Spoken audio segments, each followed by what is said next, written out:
¿Qué tal y bienvenidos a este último día de Hello, be welcome to this last day of our sessions. And it's a typical, but following the circumstances, the most important thing is that we have been reviewing and analyzing important points on this integration of immigrants to our nation. There are organizations at community level, organizations that have a fundamental role, such as Iaco, and that build bridges between people and the opportunities to provide advice and counseling. And in this regard, we need to mention these organizations and how New Jersey has a special office for new citizens. So we will be covering this subject in this third day. Be welcome. Good morning, and welcome to the panel on the importance of nonprofit, community, and religious organizations in the process of integrating immigrants. Nonprofits are a vital sector that improves everyone's lives. During this panel, important community leaders who have been part of different nonprofits for decades will present their perspectives, highlighting the importance that these organizations represent. A new study from the Center for Nonprofit in New Jersey shows us some relevant data. There are over 38,000 nonprofit organizations in New Jersey. They employ more than 330,000 people, representing nearly 10% of the state's private sector workforce and generating more employment than many major industries, including construction, utilities, transportation, finance, and insurance. More than 1.6 million people volunteer at nonprofits annually, providing more than 225 million hours of service.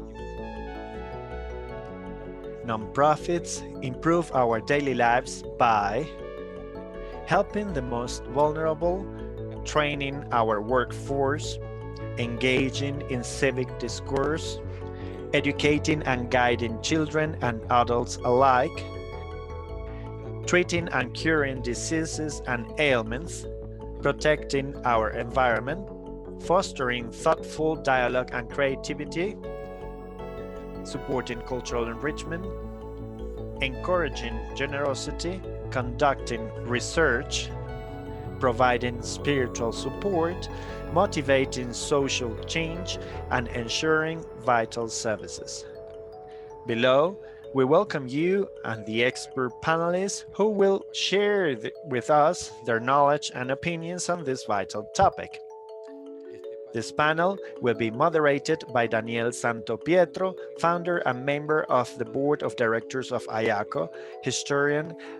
Daniel was for 12 years executive director of the Hispanic Directors Association of New Jersey.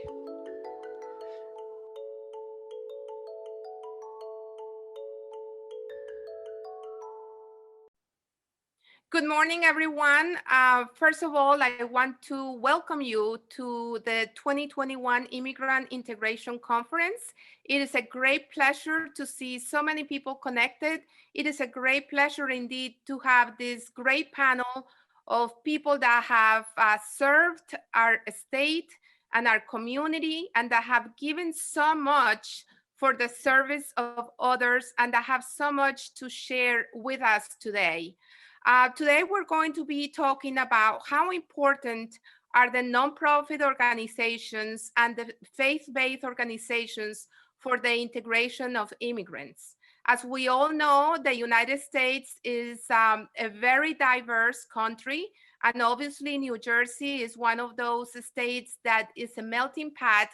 And Iaco, the Immigration and American Citizen Organization, that has been in existence for more than 2 decades, has been in service providing direct services of immigration nature to the immigrants, but we are also committed to helping the community integrate into the American society. And today, more than ever, we need to be working together to give a helping hand to one another and to be able to collaborate through our experiences, through our support, and our knowledge to make sure that we can accelerate that integration.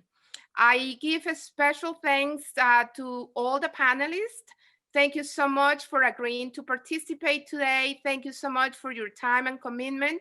We acknowledge and we realize that all of you are very busy and that you took time out of your hectic schedules to join us. So thank you once again. To the audience, I hope and I'm very confident that you're going to find all of this information very helpful. At the end of the segment, we're going to give you a survey that I hope that you are able to take a few minutes to complete.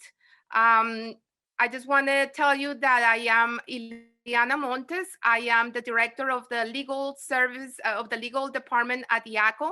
And once again, thank you all for participating. Today, we have Daniel Santopietro. Daniel, thank you so much. Daniel is going to serve not only as a panelist, but also as a moderator for the session. He is a historian and specializes in political science. For 12 consecutive years, Daniel was the executive director of the Hispanic Directors Association of New Jersey, a network of 32 Hispanic organized community-based organizations in our Garden State. Daniel received his bachelor's degree from Harvard College, History of America, and he completed his graduate studies at the Federal University of Pernambuco in Brazil. How exciting, Daniel. He also studied at the Stanford University in Latin America. Next, we have Linda Sipo. Thank you, Linda, for joining us today. Linda is the president and CEO of the Center for Nonprofit. Linda's nonprofit sector experience expands for over 30 years and includes expertise in public policy, compliance, and management issues.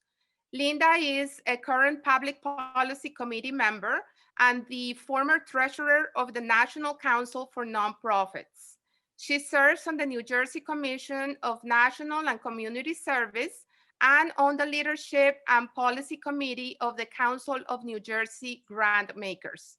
She holds a degree in political science from Rutgers University. Next, we have Raymond Ocasio. Thank you, Raymond, also for joining us. He is the executive director of La Casa Don Pedro since 1998, and under his leadership, La Casa Don Pedro has achieved significant success and has made a positive impact on the lives of thousands of immigrants. La Casa Don Pedro is considered among the most important leading comprehensive and multi-purpose community-based social services and development organizations in New Jersey. Mr. Ocasio is involved in local, citywide, and state initiatives and works with multiple committees, task forces, coalitions, and associations. I see that Christian also joined us. Thank you, Christian. And I know that you were in a meeting until just very, very recently. Welcome you to the panel. Christian Esteves is the president of Latino Action Network and executive vice president of CWA Local 1037. Christian has a long and a strong record of community leadership at the state and local levels. His career in the labor movement includes serving as education and training coordinator for the New Jersey AFL-CIO from 2002 to 2009, and as a union representative for Communications Workers of America, Local 1037. Christian earned his bachelor's degree from Rutgers University, where he studied labor relations and Latino studies. We next have Reverend Bolivar Flores. He is the Vice President of New Jersey Coalition of Latino Pastors and Ministers. Good morning, Reverend. Thank you for joining us.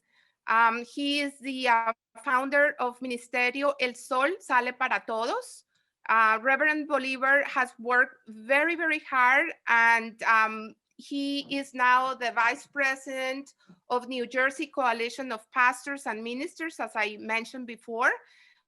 He is the Chief of Chaplains in the city of West New York and fourth in command for the National Association of Ministers. Additionally, he works for First Faith-Based Community as the Pastoral Outreach Director of New Jersey Reentry Corporation, which is a nonprofit organization dedicated to helping individuals returning from incarceration. He graduated from New York Theology Seminary with a doctorate degree in theology and clinical pastoral education. Good morning, everyone. And now I turn it over to the moderator, Danielle. Thank you. Thank you, Ilya. Buenos dias to everyone. I think you will find this panel very interesting, as you can tell by the introductions, in terms of the information that we can share with people about the role of nonprofits and faith organizations as key partners for integration. I think that's the idea that we're trying to most focus on. I wanted to just briefly add one quick thing. I am basically have 42 years of experience working with nonprofits, although the first 20 some odd years was working internationally. Lived in Brazil for 8 years, but I traveled quite a bit through Latin America and some in Africa and Asia, which is what I like to say gives me a firsthand knowledge of immigrants and where they come from and why they come here. And it's something that I have always felt is extremely important to this country. And for that reason, I've become a lifetime advocate of immigration as something that we must deal with and hopefully successfully incorporate into our society. Now, New Jersey is somewhat unique. I think it is one of the states that has some of the strongest influence of immigrants. We have a large Puerto Rican population, which are American citizens, but culturally obviously relate very much to the immigrants that have come to this country. So we're very fortunate today to have 4 leaders from the nonprofit community to speak to us about what essentially we can do to strengthen and help this immigrant community that we all know we struggled quite a bit during the pandemic. We saw a lot of death in our community, which we're still living with. And now we're seeing some light at the end of the tunnel. We're seeing the possibility that we can start restoring our communities to their previous vitality. And it's not going to be easy, but I think the people that are on this panel will help quite a bit. We have the Coalition of Latino Pastors represented here, which is an important organization from faith-based organizations. We have the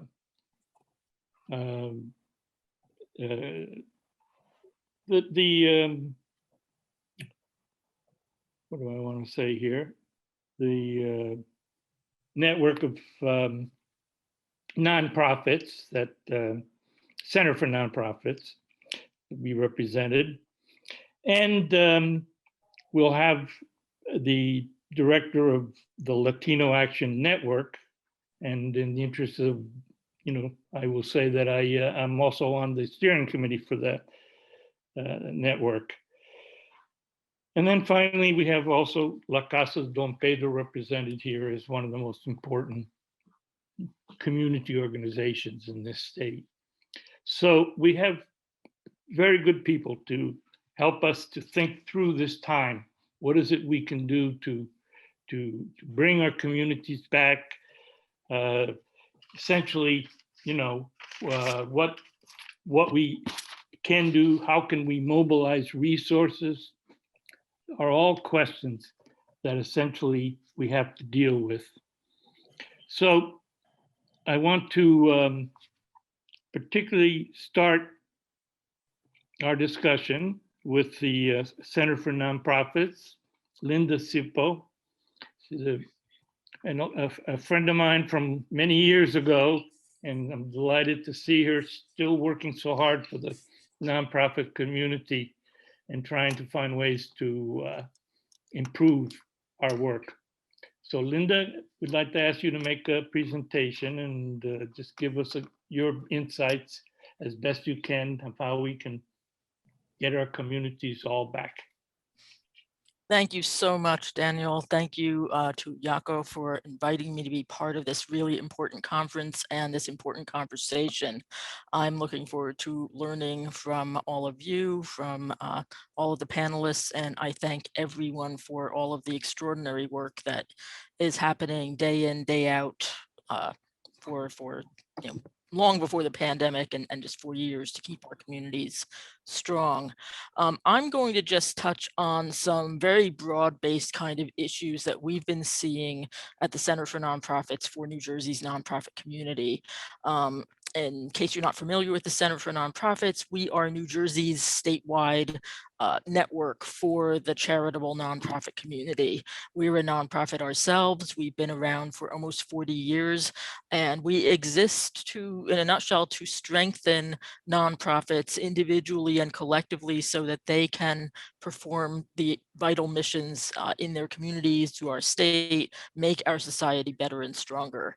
So we do that through advocacy and public policy work, research, direct services to nonprofits, and a whole slew of other services as well. So my lens is nonprofits, and so I'll start pretty general, and certainly I'm looking forward to hearing from the rest of the panel. Again, if it weren't, we usually start with a basic overview of how important nonprofits are to the landscape. When we think of nonprofits, we think of the vital services that nonprofits provide. Nonprofits provide a host of programs and services that save and improve lives, anything from direct social services, community development, environmental protection, artistic and spiritual enrichment, and so many other really important programs. But nonprofits are also really important to the economy. In New Jersey, nonprofits employ almost 10% of the private workforce. They spend collectively over $50 billion every year, and they marshal the energies and talents of over 1.5 million volunteers. And so when we're talking about a good, strong, thriving New Jersey, good, strong, thriving communities and society, we really are also talking about how integral a good, strong, thriving nonprofit community is to that. Of course, I don't need to tell this audience, but when it comes to welcoming and serving immigrants and new residents and new Americans, nonprofits have always played an essential role. Nonprofits are trusted anchors in the community, providing needed services on a confidential, compassionate basis. Nonprofits can be a critical bridge to, and sometimes a buffer from, government, because they can be, again, trusted and key partners in community solutions. And we only need to look at the 2020 census and the pandemic as just two examples of how indispensable nonprofits have been in providing services and providing solutions to these critical issues, particularly to our communities of immigrants. As nonprofits, again, we are key to a strong, thriving, fair New Jersey, but we also, if we are committed to promoting a just and thriving society, we ourselves as nonprofits need to lead with and model and reflect our values. Of course, the past 15 months have been absolutely horrendous, but it hasn't started with that. Nonprofits are operating in an incredibly volatile climate between the human and social impact of the COVID-19 pandemic to the polarized public policy and political landscape, the broadening wealth gap in New Jersey and throughout the country, technological challenges and opportunities, and of course, the renewed and heightened outcry for racial and social justice. And as with countless other crises, the COVID-19 pandemic has underscored just how essential nonprofits are. Frontline health and human service providers, comfort, healing, and inspiration of the arts, and everything in between. And when we're talking about a recovery, New Jerseyans will need nonprofits to get them through to recovery and beyond. This has always been the case with countless other crises that we've had to deal with. And clearly, the COVID-19 crisis has had a severe and devastating impact on the nonprofit community. The surveys that the Center for Nonprofits conducts have confirmed that clearly. Most organizations reported at least significant or moderate disruptions due to the emergency, but the pandemic has affected different organizations in very different ways. For frontline organizations, such as those providing health and human services, demand for services continued to skyrocket, but their expenses have gone up faster. Meanwhile, many of the arts and cultural organizations, which had to suspend performances and other key activities, saw demand decrease, but their revenues drop even more.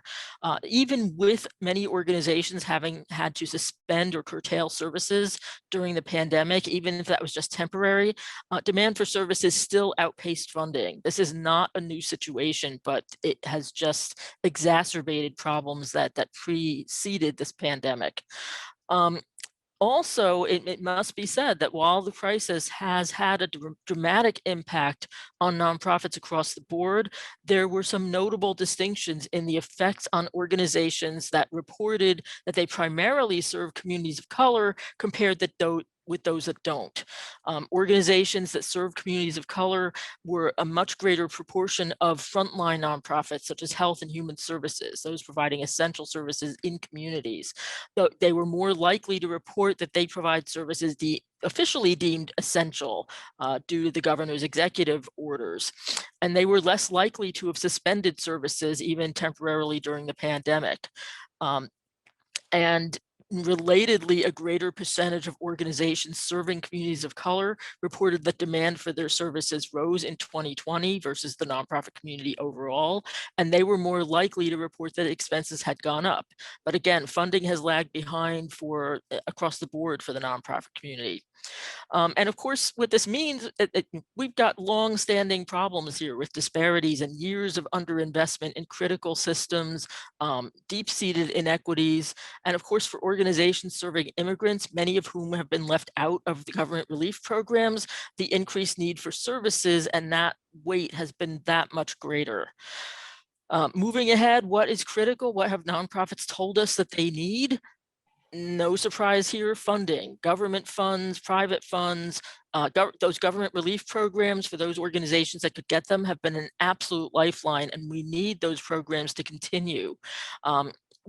Our experience has shown that when crises hit, the nonprofit community gets hit first, and recovery reaches the nonprofit community last. So we need to sustain those kinds of programs. We need to have frank conversations with our partners in philanthropy and in government about the unrealistic expectations that we've been placing on nonprofits for too long.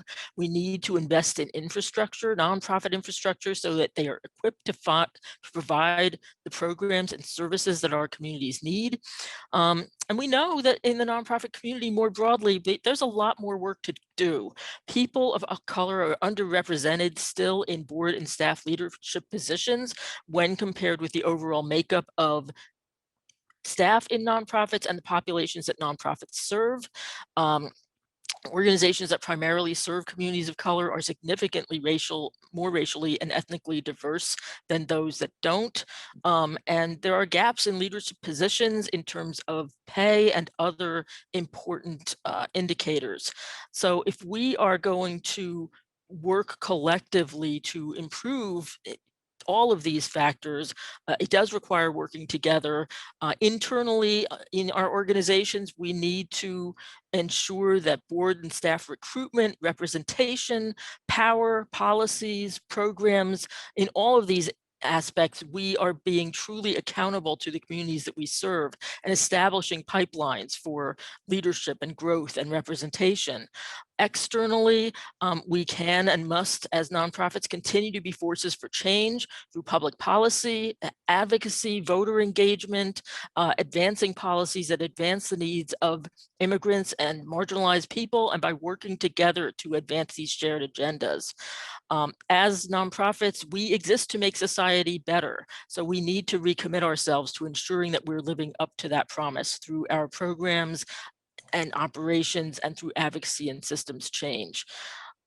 It is my pleasure and privilege to be part of this panel, and I look forward to talking further about what we can do together. Thank you. Thank you, Linda. That's very useful. Get us started.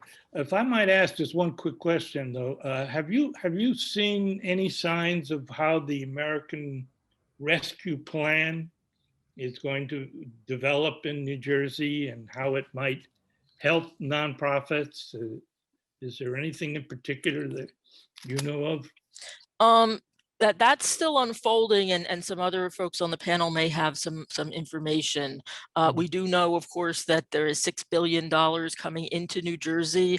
There are a lot of competing interests that would like to see that money. It has been helpful even to this point to see some of the relief programs that have gone through the Economic Development Authority and other places for nonprofits, but there have also been a lot of nonprofits that have been left out of that. So in terms of our advocacy and working in partnership with others, we want to see some of those pipelines opened. And a lot of these, of course, will go through specific departments in terms of providing programs and services. One of the things we'd also like to see is the contracting process, the process by which nonprofits can access some of these funds. We're hoping that some of that can be simplified so that the money can get to a wider range of organizations, get there faster, and with less in the way of unnecessary bureaucracy and hoops to have to jump through to compete for those funds and to implement them.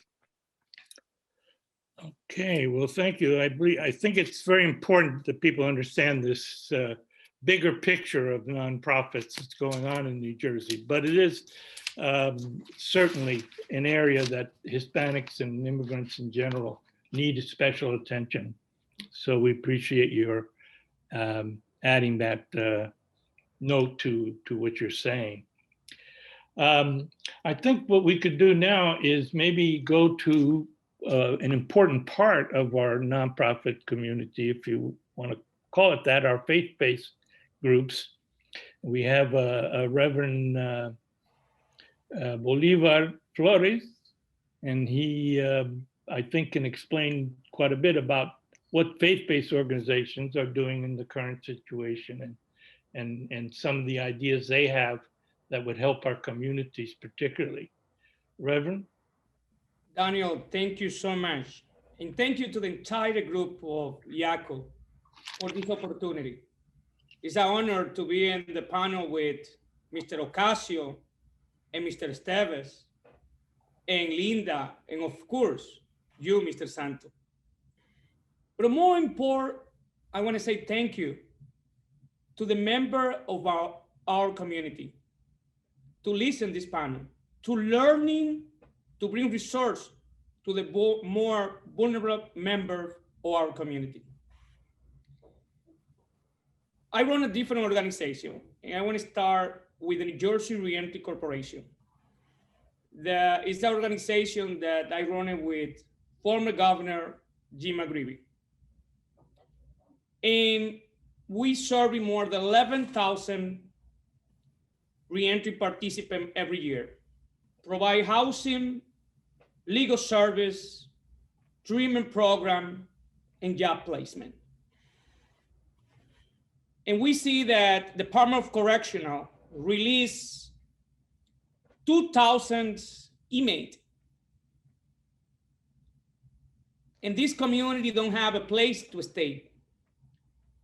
We see that in the middle of the pandemic, the shelter reject the emails. And I'm so grateful to Governor Murphy, of course, to Lieutenant Governor Shirley Oliver, President Sweeney, and Speaker Coughlin, because they passed a legislation that permit that our churches serving the community like a shelter. These members of our community in the middle of the pandemic have a place to stay. I'm really also grateful to Reverend R. Charlton and to the National Action Network and the New Jersey Latino Coalition Pastors and Ministers that we come together and we serve more than 5,000 hot meals every single day through the state of New Jersey. So I talk about more than 100,000 hot meals every month. But also we putting together a hotline to provide addiction treatment in 24 hours. When we talk about the pandemic of the COVID-19, this is one of the pandemics that our community suffered, but also is the addiction pandemic. More than 22% of the Latino community died overdose. And thanks to the New Jersey Reentry Corporation, to the ministry that we founded, we have a hotline and we provide detox in 24 hours. We have a telemedicine for the members of our community. It's a lot of people who don't have insurance, who think because don't have a document, don't qualify or be rejected from the hospital. And thanks to my dear friend, the president of the Health Qualified Center of the state of New Jersey, we opened the door for the undocumented community. It's a lot of stuff that our community suffer, but also it's a good news. And today, people who don't have a green card qualify to have a driver license in the state of New Jersey. The pandemic teach us a lot. It bring people from different ethnies. I'm so grateful to my dear friend, Wendy Nu. Wendy Nu donated to me a 25,000 feet building for provide trainings for our community. It's no matter if the people don't have document or don't have document. It's a training available, create credentials for them in solar panel, GD classes, English classes, job placement. And when something that I see in the Hispanic community that I think so we have to work is educate our community about service. It's a great service that La Casa Don Pedro offer. It's a lot of people maybe because the language, because where they live, or maybe the access of technology, they don't receive. It's a lot of service that my ministry offer. We help more than 6,300 every year. We sign an agreement with 17 countries called the Coalition of Latin American Countries, CLAM. And we provide birth certificate, and we provide passport, and we provide diplomas for free for the community. So, like I said in my radio show every Monday through 97.5, I say that it's educate our community. It's resource there. Thanks to Senator Teresa Ruiz, Senator Nelly Poe, Assemblywoman Pintor Marin, we passed a legislation that the undocumented community be received $2,000. So I see that the state of New Jersey respond very good in this pandemic. And I see that the pandemic unify us. So it's depending how you see that. It's a great writing from the Catholic Church who say that it's depending how you see the situation. For me, I see like a bless. I know a lot of people die. I see a lot of people with no place to stay. But also I see people like Tonio Burgos, who fight every single day for the White House, provide service, eliminate barriers for the Latino community. I see people like former Governor Jim McGreevey, who every day start his journaling with me at 3 a.m. Industry provides service. So for my conclusion is, please visit our website, www.njreentry.org. Call us, 201-355-6308, 201-355-6308. See, you need a public notary. See, you need a lawyer. See, you need somebody who can walk to get your driver license with you. Call us. We here. It's a lot of service that the state to have it. Regarding to the federal money, we have a two champion. And we have Senator Booker and of course, my dear friend, Senator Menendez. And they fight to bring to the state of New Jersey this money. No a lot of nonprofit qualify for many reasons. So you read, have to be something long-term. Can be a service that you provide for 3 months or for 1 year, and that's it. Something that I work right now is with President Sweeney and Speaker Coughlin, is a pass a legislation for people who spend more than 40 years in prison and have 73 years old. These people, I don't understand why these people have to die in prison. I think so these people need a place to stay. Buy a building. So it's a lot of service for long-term that the nonprofit can qualify with this money. Of course, create transportation, building bridge. But for the nonprofit sector, buy computers, put in a computer program. That's a long-term program. So I think so. See, we come together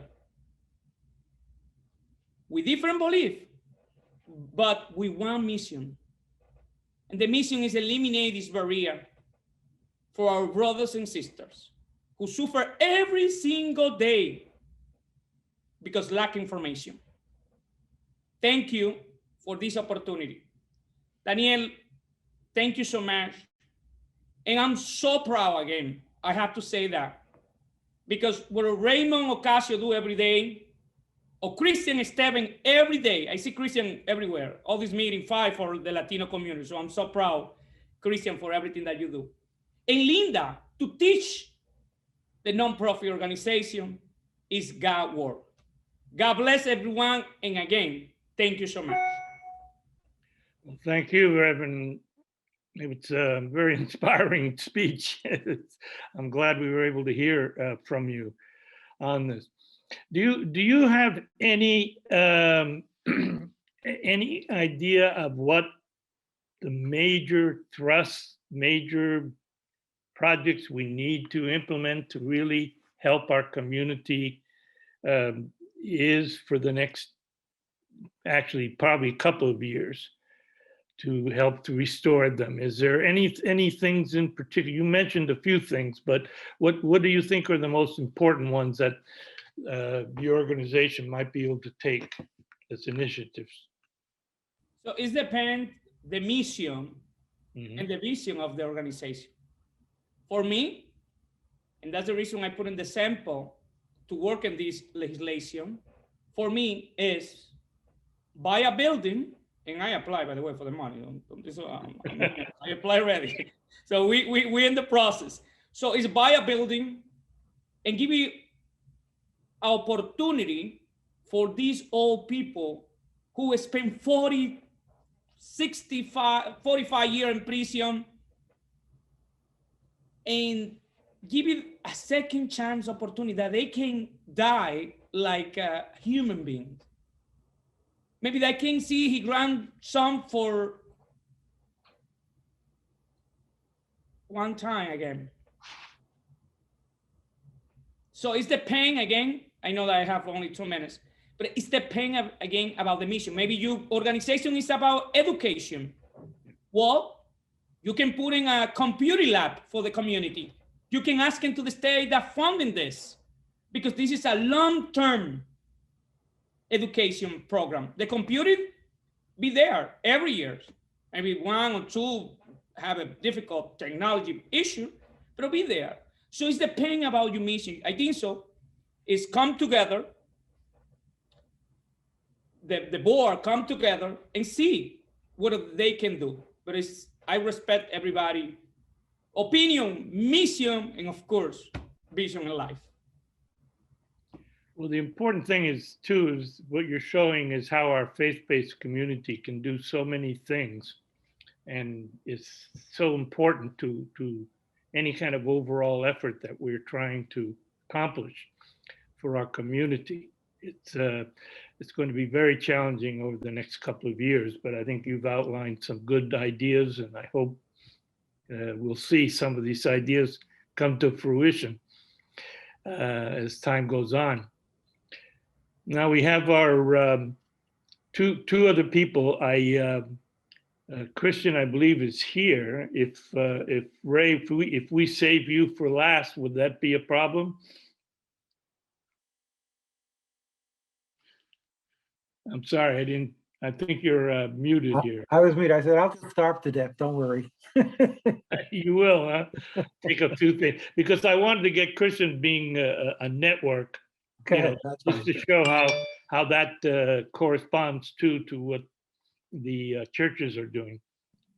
Christian, are you okay with that? But you have about 15 minutes, or more or less, and if you can explain what LAN has done and the impacts of the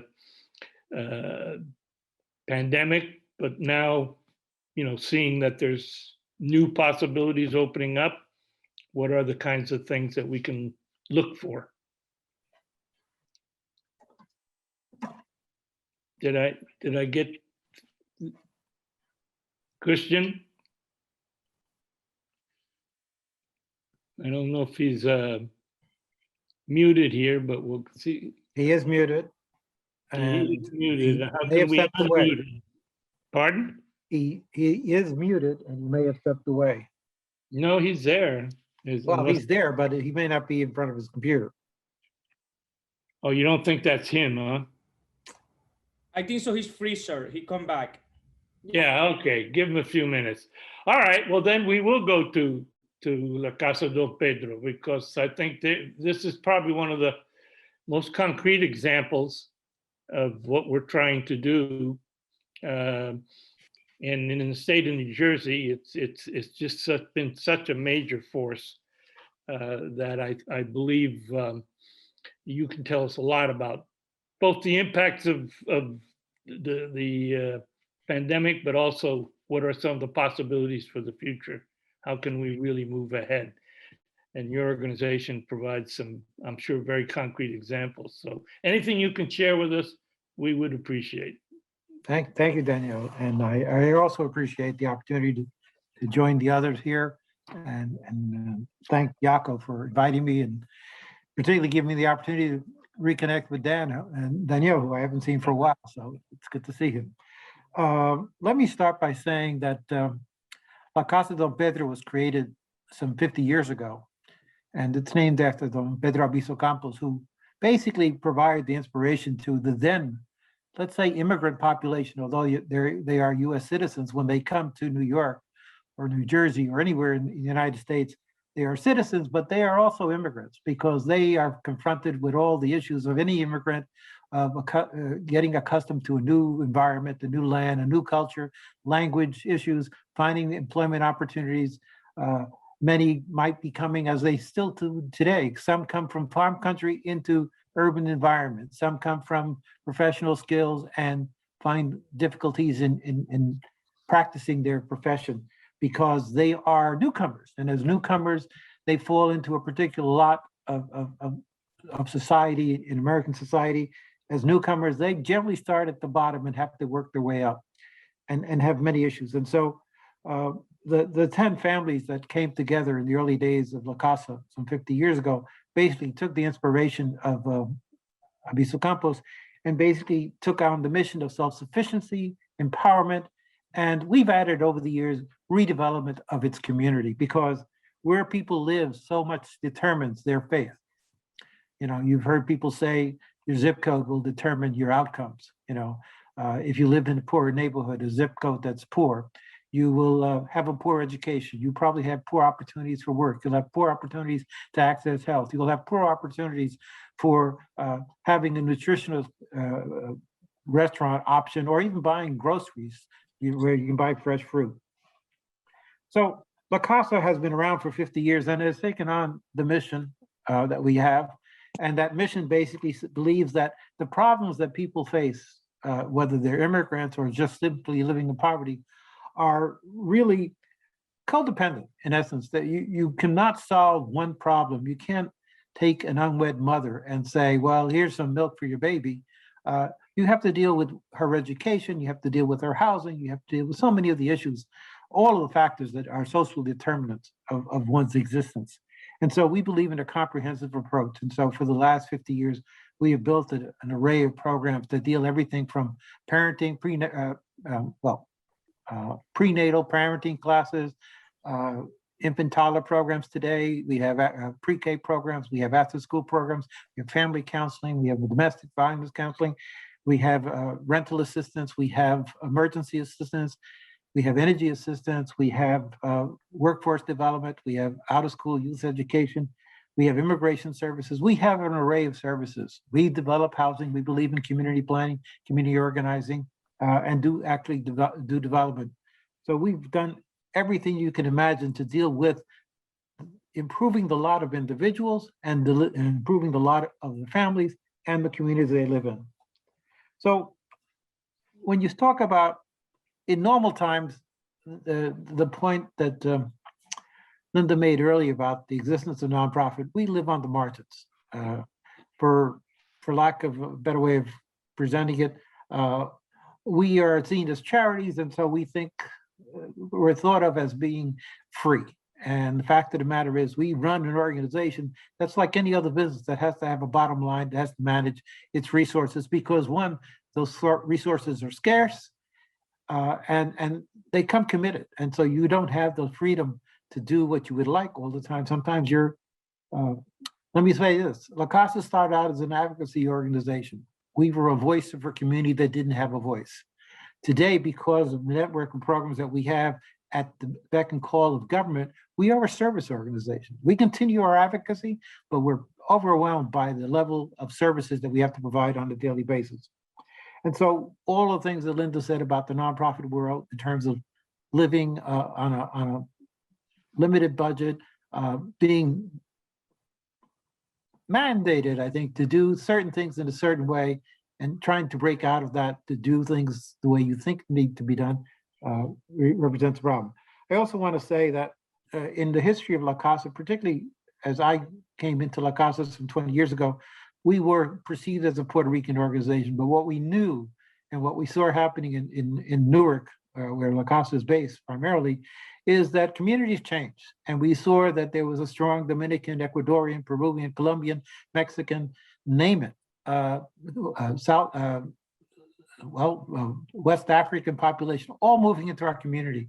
And so we accept and embrace all the immigrants, and we have been providing services for the last 20 years to everyone and anyone who is a resident in Newark, particularly those who live in the North Ward, which in large part of the 85,000 people who live in the north end of the city most of which are, in fact, immigrants.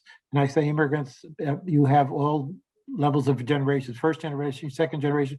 You probably have some third and fourth generations, some Puerto Ricans who are still part of that community. I also want to say that we have some 250 employees, of which the vast majority have a direct relationship to the city and the community that we work with. And during this pandemic, many of them have been inflicted with all of the ills that you can imagine. They too have been infected with COVID-19. They have family and relatives who are affected. They have family members who have lost employment. They have been behind in their rent. They have children who are not going to school and learning remotely. These are all the problems that everyone is facing, but they're particularly acute, I think, in our community because we still are at that bottom rung, if you want to think of it as a community, particularly the immigrant community. We are the working in the service industries. We are the ones who are living over crowded conditions. We are the ones who didn't have good health. We're the ones who are still struggling with our education. So all of those problems persisted even before the pandemic, and now during the pandemic, they are accentuated, and maybe more people are becoming aware of the extent of it, but we're really showing the inequities that our society has provided, particularly if you're starting from the bottom rung. That's not to say people cannot make it out of it, but it is a long haul and it's a difficult haul, and it's become more difficult during these times. And what do we all face? Well, first, as an organization, we too had to work remotely, and it required us to transition as an organization to take the service that we were used to, which was based on face-to-face, day-to-day contact with people that build a relationship and build the trust, and convert that into remote learning, remote communications, using social media, using Facebook, all these things to sort of stay connected to our communities.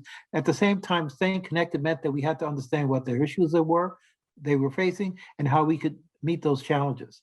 To give you an example, one of the first needs that became evident was food. People needed access to food. And there were any number of food pantries and food distributions that were put out. We had experience earlier during Sandy, which was another emergency situation, where the Red Cross came and opened their trucks and said, come and get it. And crowds of people came and took whatever they could get their hands on. If you put your hand on it, you took it. It didn't matter if it was a broom or a shovel or a bag of sugar. It didn't matter. You were just taking because it was there for the taking. We didn't approve of that approach. And many of the food pantries, you can stand on lines all day and wait your turn to get water or to get food. We didn't want to do that. What we have done is we've screened our families and we have selected them carefully to make sure that, one, they'll get food, and we're getting produce from table to table and other food items and groceries. We're also getting donations from Goya Food. And we've also used our contributions to provide debit cards in the supermarket, so that the meat or the milk or the eggs or the bread that we could not get from donations could be purchased by them, and they could still manage to have a meal. But because we selected them, we made them aware that they could come back on a regular schedule and receive that contribution, so that it was not that you would have to go stand online and hope that you would get food. You were assured that you would be provided with those elements. We've also joined with the Newark Working Kitchen, which is also known as the World Central Kitchen, that has worked in other emergencies, and they too have been working in Newark. And we are now feeding, I think, about 300 families with prepared meals twice a day. So that if it's a family of 5, we'd give them 5 meals from different restaurants in town. It's a way of maintaining those restaurants in operation, but at the same time ensuring that their workers were able to do it. I'm talking about the kitchen workers and dishwashers and things like that, which are the people who we serve in many cases. And we've also, most of those restaurants were downtown, but we've now gotten them to come into our part of town. And so some of our local restaurants are now providing those foods. The other immediate need that we found was people were behind in rent. And we started to look at what was going on. I must admit, both the food programs and the rental assistance programs that are available not only to the immigrant population, but to all the populations, have been somewhat disorganized. And that comes from the nature of how our national government responded to this pandemic, but clearly even at the local level, we have to have, I think, improvised solutions. Perfect example, the city of Newark provided rental assistance of $1,000 in July of last year. But since July, how many months have passed and how many months have now families been in arrears? 1 month's rent of $1,000 did not solve their problems. The state of New Jersey has offered 3 rental assistance programs through a lottery, through algorithms that determine who should be the winners. But they offered 3 months, 6 months, and now, you know, you're in the 12th month, 13th month of a pandemic, and some families have been in arrears for that longer period of time. With a moratorium that will come to an end in June of this year, might be extended. The rescue funds that are just coming down are going to be hitting us. The state has just introduced their 3rd rental assistance program. The county just announced one, and I spoke this today with the city of Newark. They will announce another one themselves, and this will happen throughout the state and throughout most of the country. But again, these programs are highly selective in the sense that it's almost the luck of the draw. There's one of the things, we also received some money, and we've been very careful about the impact that we can provide with our program. Again, we're trying to target and maximize the impact. So we are trying to deal with immigrants, and we're also asking people who are being able to go back to work and who can sustain themselves so that they won't be a recurring case of being in arrears, who we provide assistance.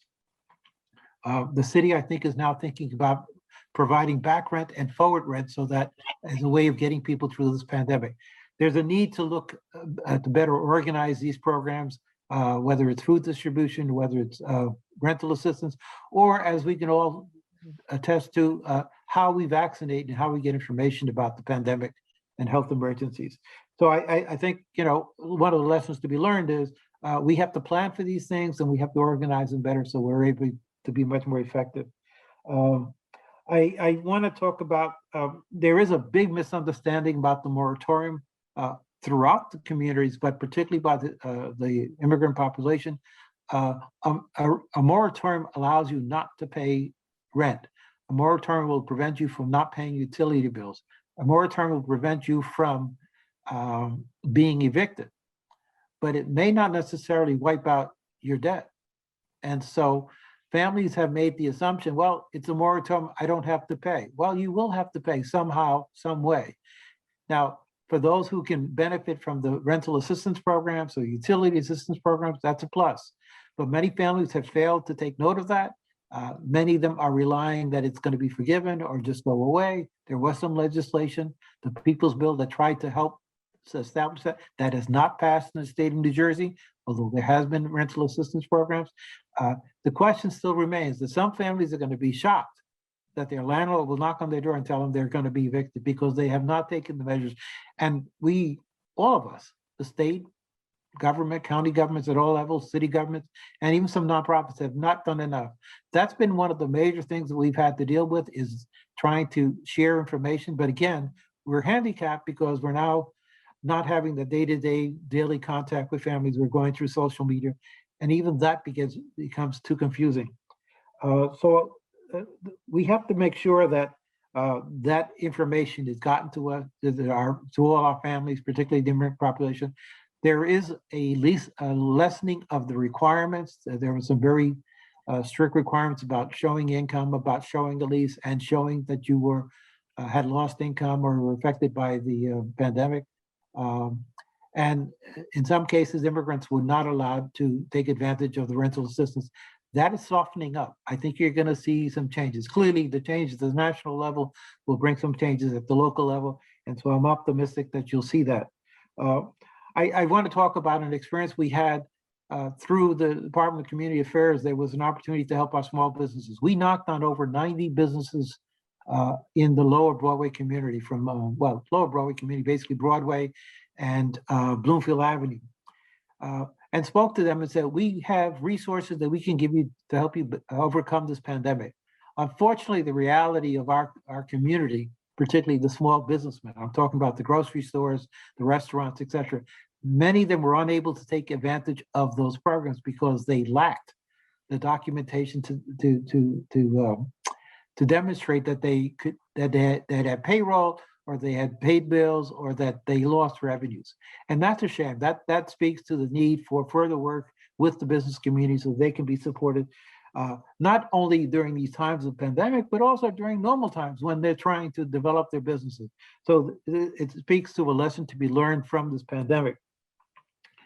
I want to talk about two other things. Well, one other area that we talked about, or that we noted when we dealt with our populations, the mental stress that families were going to. Mental health became an issue. And we have been we're working with the Johnson & Johnson Foundation and Johnson & Johnson Company to provide instructions and conversations and counseling as well, as an aside, so that our families can get that relief, whether it's domestic violence or whether it's just the issues of working through the pandemic, of being unemployed, being concerned about unable to pay your rent. I want to mention one other program. During the pandemic, we actually opened up what we call the study hall. Parents who had to go to work because they could not afford not to go to work, still did not want to leave their children alone, or did not feel that their children would be able to maintain their academics even when it was being offered by remotely. So we actually offered an alternative, we called it a study hall, by using what was our after-school programs as a full-day program to take care of the children who would otherwise would be left alone or would not have the education. I want to talk about some promising things that I think are coming out, well, particularly out of Newark, that I think will have ramifications for immigrants, but for the entire population. The mayor just announced yesterday, and I've been a part of the group that's been working on this, a guaranteed income for Newark residents. They're offering a regular income.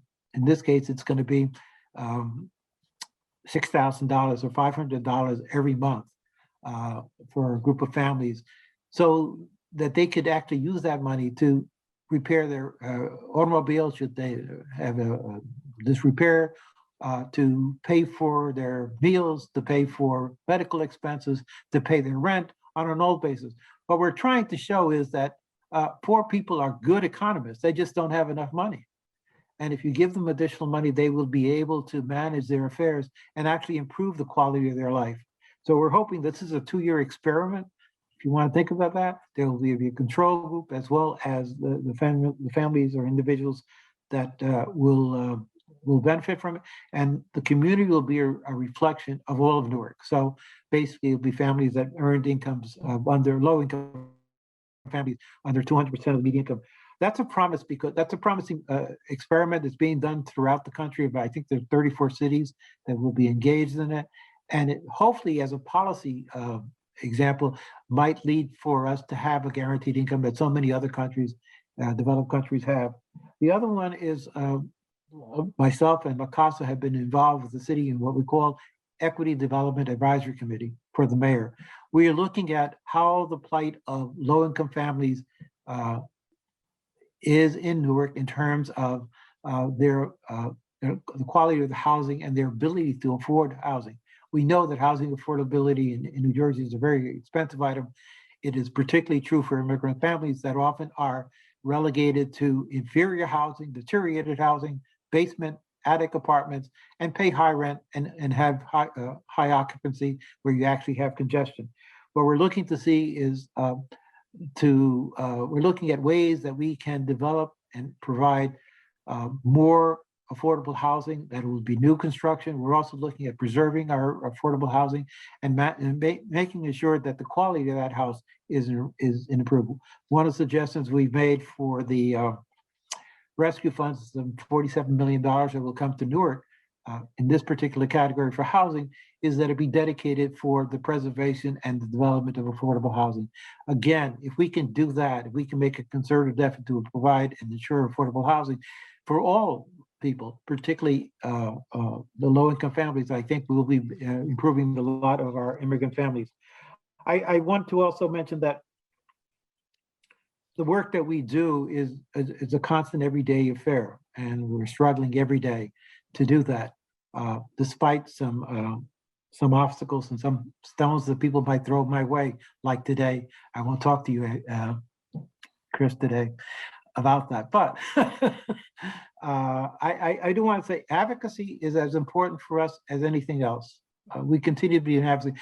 Advocacy is done at the street level, is done with the daily day conversations with people, but it's also done through networks. You know, we're part of the Newark Community Development Network. We're part of Early Childhood Coalition. We're part of the Healthy Newark. We're part of the New Jersey Housing Community Affairs, social justice. We engaged in any number of outlets that are more inclined to be able to take a deep dive and study the policy issues at levels that we, at the grassroots level, whether it's the minister or myself or others who are working in the field, we don't have the time. In fact, Danielle will remember, we looked at the Hispanic Directors Association as being that network that basically could do the research, could write the white papers that could provide insight into the needs of our communities, the needs of nonprofits, so that as a public policy, they could be addressed. Linda's organization is another one organization that does the deep dive into, you know, what is the life of a nonprofit organization and how do you improve so that you can make it. Simple things like, think of nonprofits as providing a government service. If your government was providing the services that we provide directly, their costs would be much higher. We're expected to do it on half the dollar and without having to recognize our indirect costs. Those are things that are unfair, and it affects the ability and the quality of the service that we can provide. So I think I'll end it at that, but I think the pandemic, while it's a terrible thing, I think offers us an opportunity to see how those who live in our cities and those who live at the lower end of the economic scale have to survive, and how we have to focus our attention to make sure that their quality of their life is improved, but also that we are prepared for the next pandemic. It may not be 100 years. It may be something called climate change. It may be some other disaster that we don't know. But for sure, we can count on that the people who are the immigrants, the people who are living at the lower end of the economic scale, will be the ones that will be most impacted. Well, thank you, Ray. That's quite a bit. Went over your time a little bit, but it was well worth it. Sorry, I didn't time myself. No, that's fine. I do have one quick question, though. You know, I know La Casa always had a history in preschool. Yes. And I don't know what happened under COVID exactly. And now that we're really talking about trying to do preschool across the board, yeah, you know, at a federal level, what is La Casa's involvement or future in that? We are very much involved, and I had to, we had some shocking news the other day, and I had to reach out to the deputy assistant or assistant commissioner to get the facts and to also tell them the point of view from the nonprofit world. We have been for about 13 years under a stagnant budget freeze, if you want, and we have teachers who 13 years ago lost parity that we fought so diligently for at the beginning of this program some 21 years ago. The city is trying to make some efforts to improve that. We were just able to have a new pay scale for teachers, which has helped some teachers and has also standardized it. But the other workers that have not been part of that increase have to be paid attention to. And that's one of the points we made when we talked about what the district understood to be a budget cut, which we understand is that the DOE is trying to understand a little bit more closely how the city is using its money for pre-K. What I can say is that for 13 years, 14 years that we've been under a budget freeze, for all practical purposes, the quality of the program has been hurt. I have teachers who have left me. I've lost 20-some teachers over a 4 or 5 year period who went to other districts as the state was expanding pre-K in other school districts. I was losing them because they could go to another district and earn $10,000, $15,000, $20,000, $25,000 more because of the freezes that we've had to live with. And so there is some injustice, and the children, the Abbott decision that was basically designed to help the children of low-income families in cities like Newark, Camden, Trenton, Patterson, were the most affected by the freeze. And the whole program of pre-K was to help them. So we're expanding pre-K across the entire state. And I believe that pre-K should be available to everyone because it is critical for working families at all income levels. But it should not be at the expense of ignoring what was the original intent of the Abbott decision to help the lower income families that were most vulnerable and most impacted by the poor quality of our education. Well, it will be interesting to see how the whole idea plays out of expanding preschools. So we'll have to keep an eye on that one. I'm going to try to give Christian here his. I think we have enough time to give him full time, don't we? I don't know if people get track of this. You just go right ahead, Kristen. You heard a question from Ray to you, and I mean, hopefully we'll have a little bit of time at the end where we actually can interact a bit more, among the panelists. Definitely. So, but I want to, in the interest of transparency, say I am a member of the steering committee that you head. And it's been one of my most informative, best ways to keep track of what's going on in New Jersey in so many areas. So I invite you to speak about what you see, the impacts of COVID and some of the remedies we need to work on, things we need to work to get our communities back to what we would hope. So go to it. All right. Well, thank you, Danielle. And I want to thank Iaco for the invitation. As an immigrant rights organization, I'm so happy that they have a panel like this where we talk about community-based organizations, social service agencies, faith-based organizations, because, it's a lot of times people think about, the issues that impact immigrants, and sometimes they only think of immigrant issues as federal immigration policy, right? And really what it is that immigrant families, as Ray was talking about, are intergenerational, right? And have people of different statuses. Just yesterday, I was listening to a story on NPR where they interviewed these three sisters, and all three of the sisters were different status, right? One was, one had come through undocumented. The other one was an immigrant, but was documented. And the other one was born here in the United States and therefore was a citizen. So this family had three different statuses just amongst the kids themselves. And so what was available to them was different based on which child they were talking to. And then when you start getting into families that have been here for a while, it gets even more complicated in a sense. Myself, I was born here in the United States to parents that were immigrants from the Dominican Republic, but my oldest brother was born in DR. So we had some of that in my house where we experienced this, mixed status family. And so, when people look at the Latino Action Network and say, well, what do you guys do? And why don't you focus on one thing? Why don't you focus on immigration issues? It's because the needs of our community really do cut across different statuses and also just across different sectors. So, when we advocate around education issues, that impacts both the immigrant child as well as the child who is the child of immigrants or the third generation, right? Or fourth, whatever it may be. So we work on various issues. Our organization is made up of volunteers from a lot of different walks of life, from, of course, the nonprofit agencies, but also from education policy, housing, labor, healthcare. And so we try to address different public policy issues across the board, and working with the experts on the ground. So when COVID hit, and we needed to understand what was happening and what the needs were on the ground, we were very fortunate to have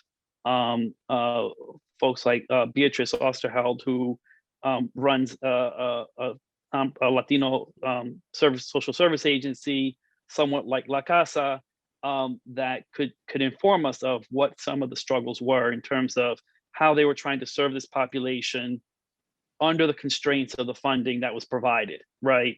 And as Ray talked about, you know, these funds tend to be designated for certain things, and over time, right? And I've been doing this, you know, more than half of my life. And I started off at the Puerto Rican Action Board as a volunteer when I was in college.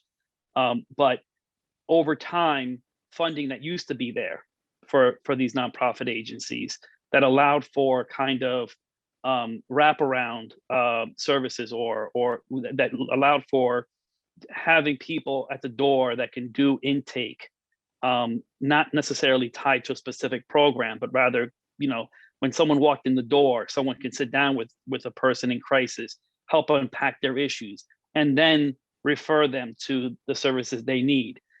You know, what we're understanding is that that kind of funding is less and less available.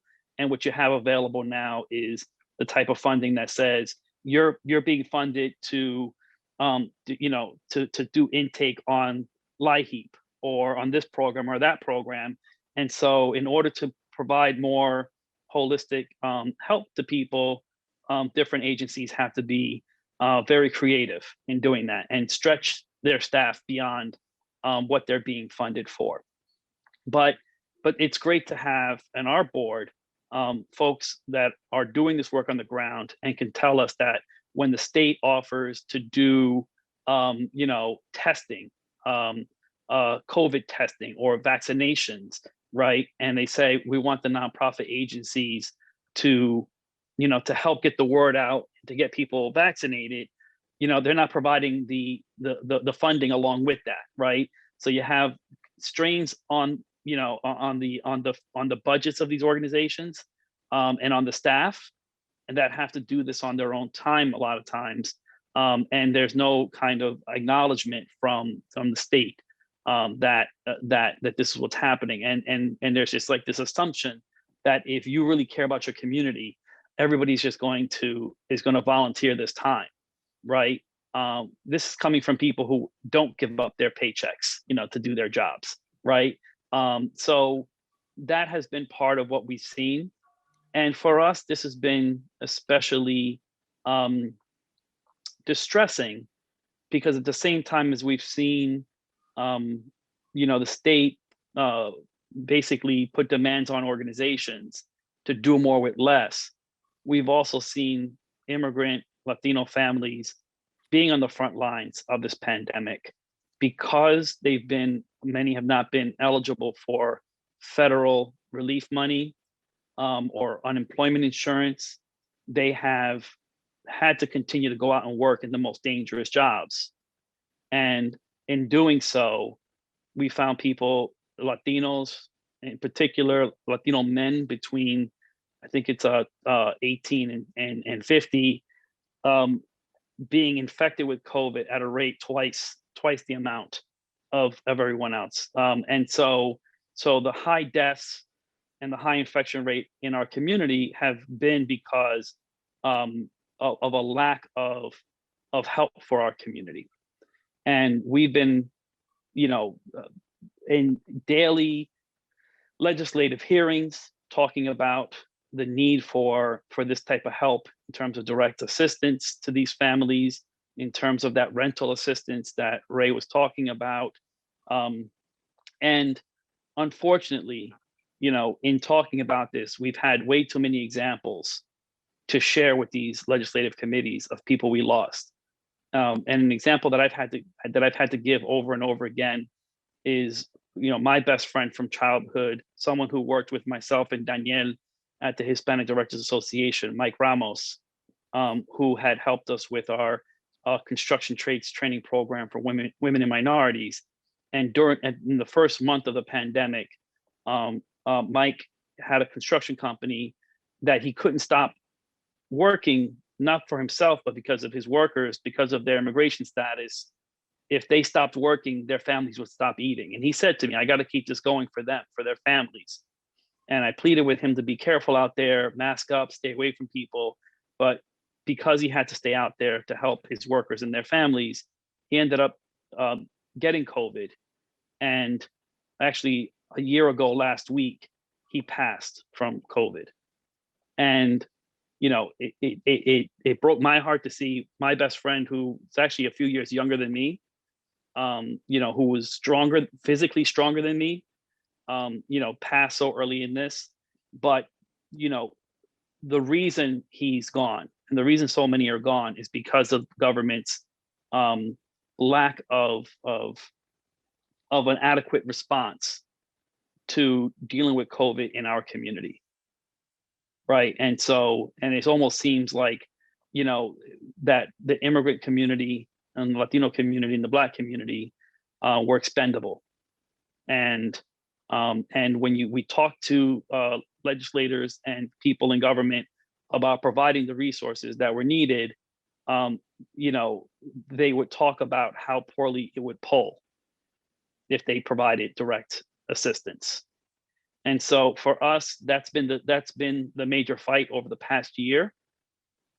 We finally had a breakthrough this past week with the governor, where he finally announced that they would be providing you know, some assistance in the form of about $40 million to New Jersey residents who were left behind from COVID aid, but $40 million for the over 400,000 immigrants who were left behind. You know, this would only cover less than 10% of the population that's in need. And then, to make matters worse, this aid had to be shared with other very important programs in other communities, but it really lessened how much goes to the immigrant community. So, you know, we still have a big fight ahead of us. We have to help get more money into that fund. We need to make sure that, you know, all of our immigrant community is eligible for, you know, rental assistance or rental forgiveness. And we're still a ways off from that. But, you know, we have these inequities that existed before COVID that were exacerbated by the pandemic, and which will continue beyond the pandemic once everybody's been vaccinated. And we still have to keep fighting for it. So it means that we still have to keep fighting for housing equity. We still have to keep fighting for educational integration and equity. We still have to keep working for workers' rights. We have to make sure that workers have access, have the right to organize themselves so that they can have access to better wages and better benefits and have a voice at work. Because once again, we cannot allow under any circumstances that our Latino workers be treated like, you know, that they're not as important, or that their voice isn't important. And the way that we're going to help immigrants, you know, move into that middle class and realize the American dream is why they came to this country, is to help them get the education and get the jobs and get the upward mobility that they came here seeking. So we're just going to keep be part of that fight, and we're so happy to work with so many of the nonprofits and faith-based organizations that make up the troops and on the ground on this fight.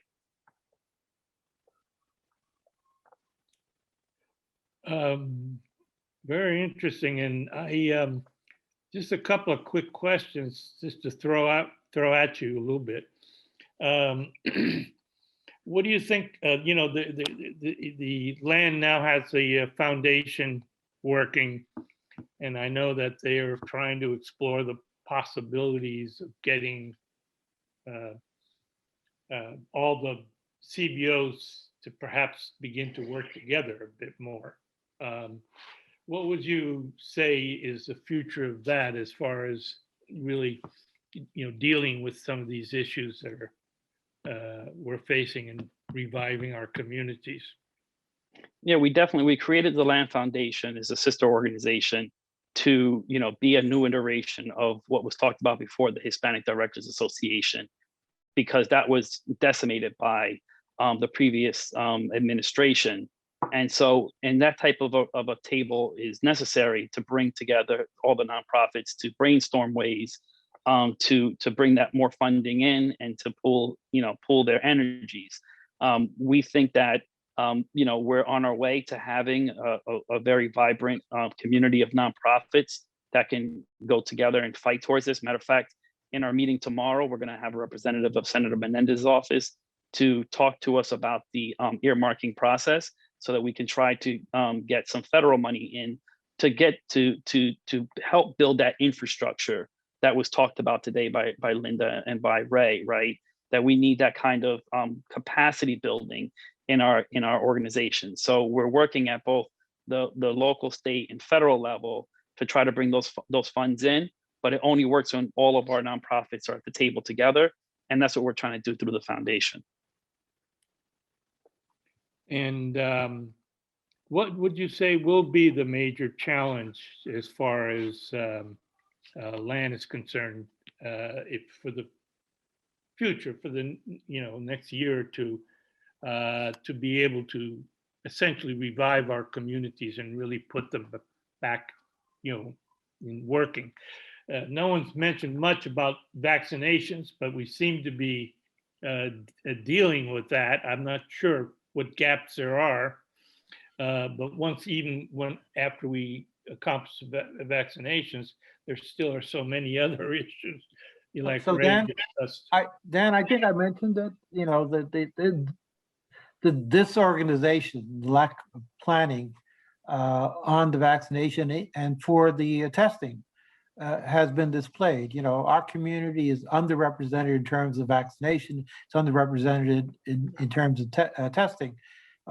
We've been working with the state. We're working with the city Department of Health and Wellness, and we think we're there, but we're not there yet in terms of having pop-up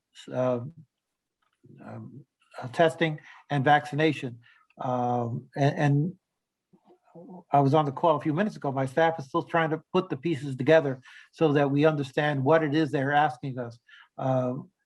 I think one of the points that I made earlier is whether it's rental assistance, whether it's food distribution, or whether it's vaccination or testing, they ask us to do the promotion because they're relying on the confidence and the trust that people have in us.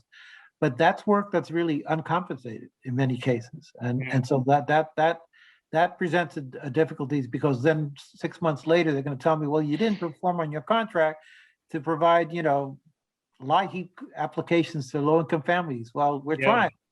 So I think it goes back to the mistake we made as a nation of not planning for these kinds of events, even if they happen 100 years, in intervals of 100 years. We see in climate change, it's happening more and more, whether it's the fires in California or whether it's, tornadoes going through the central lower part of the state of the country. These things are going to happen, and we have to be prepared for them. We have to organize it. And if, in fact, there's value in using the nonprofits who are community-based, then let's make sure that they're in a position that they can actually respond in meaningful ways, as opposed to some ad hoc way. Well, let me just, thanks, Ray. That's an important point to keep in mind here. Let me just say, I think we're just about out of time. I'm not sure if our time for our panel is totally up, or whether we have some time for any exchange.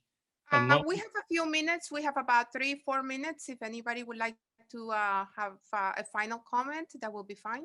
Well, what I'd like to do is invite, well, first of all, Christian, whether you have something to finish your comments, and any questions you would have for Ray or Linda, and Linda, do you have any questions of these people that have been going on at length that you think would be very useful for the whole nonprofit community? So, Christian, do you want to take a minute or two, or? Well, I'm not going to take a whole minute, but I would say that I do have a long history of working with Ray. He'll say sometimes working in other directions with him too. But Linda, is very happy to hear what you shared with us, and hope that we can work with you, because we know that so many organizations, especially the new La Casas of the world, the ones that are starting off and they're very they're new, they're just learning, can learn a lot from your Center for Nonprofits, and we hope to find a way to partner with you to see how we can partner to deliver that, what your expertise is, to these new organizations that are popping up in communities that are emerging. Like Newark, the Latino community in Newark has been around for a very long time, right? and you can show, it shows in the maturity of La Casa as an organization with all its assets and its programs. But you go into places like Freehold or other places where the community is newer, those organizations need a lot of help. So we look forward to reaching out to you and learning more. Seeing more. How about you, Linda? Any questions that you might like to raise with our other panelists? At this point, just looking forward to keeping this conversation going. I mean, it was so important to be able to hear from all the panelists, and I heard a lot of recurring themes about just obviously the challenges that we face. There are opportunities, but just how important it is to invest in our communities and our infrastructures and the organizations that we're relying on to be there for them. What Ray and Christian have both said, and the Reverend before, about the need for funding and supports, more than ever, because if we can't, people have, again, I think, a renewed appreciation for the importance of this work, but we need to follow that up with the infrastructure supports, not just for the organizations, but for obviously the broader needs. Okay, I certainly would agree with that. I would like to just add that I think New Jersey is very important, really, for the whole country in terms of involving this sector, shall we say, in meeting the needs of the state. And it is going to take a lot of work that I think Hispanics need to work together and work with other organizations to really achieve what we would like to achieve, to make sure that our immigrants are being integrated in a fair and consistent way. So I really want to thank all of you, for your contributions. The Reverend had to leave a few minutes earlier, but he, I think, was also useful to remind us of how our faith-based communities are at play here and are part of this picture.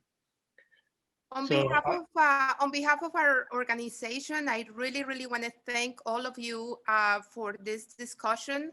This obviously has been very insightful and the beginning of what needs to continue. As we all know, the immigration integration is a two-way street, and you, as leaders of our community and as nonprofit organizers, have done a tremendous job. I like to take this opportunity to make a call to all the audience to also join forces, because as we heard, the resources, the funding are very scarce, and we do need a lot more work to be done, and we need a lot more support. We heard about issues, how important the immigrant community is for the economy, not only of New Jersey, but of the entire nation. We all know that New Jersey is one of the most diverse state in the nation.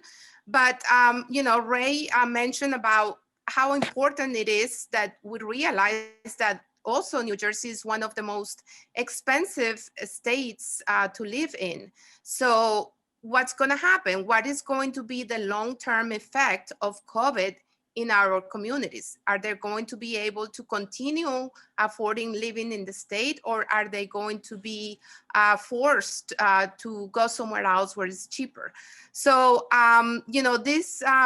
this conversation is very important. We talked about the study hall, obviously extremely important pre-K for our children so that our families can go to work.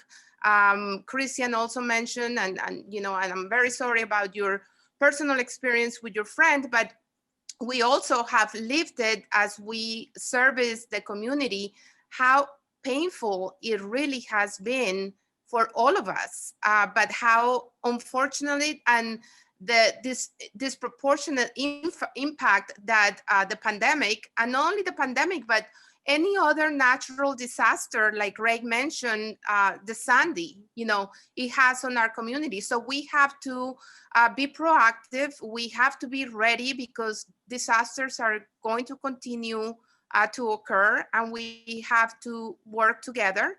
There are so many issues, infrastructure, but we really, really thank Linda for, being at the forefront, for being the only umbrella organization for nonprofits, for the advocacy, resources, and training. Obviously, for Ray, your work at Casa Don Pedro. Casa Don Pedro has really been an example for all of the other nonprofit organizations that exist here in New Jersey. Christian, you do a great job with LAN, obviously in the union as well. So Danielle, we're so proud of having you in the Iaco board for so many years. You also inspire all of us. And again, thank you for your time, for your commitment. And we will be having these conferences on an annual basis, God willing. And we will continue the conversation at different tables. Thank you so much.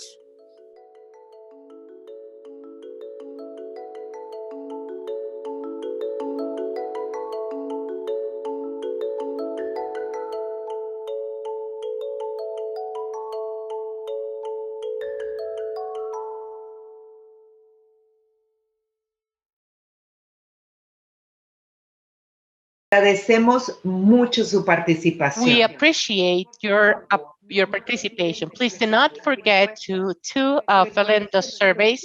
Remember that your response is absolutely private, confidential, and we will not compile any personal information.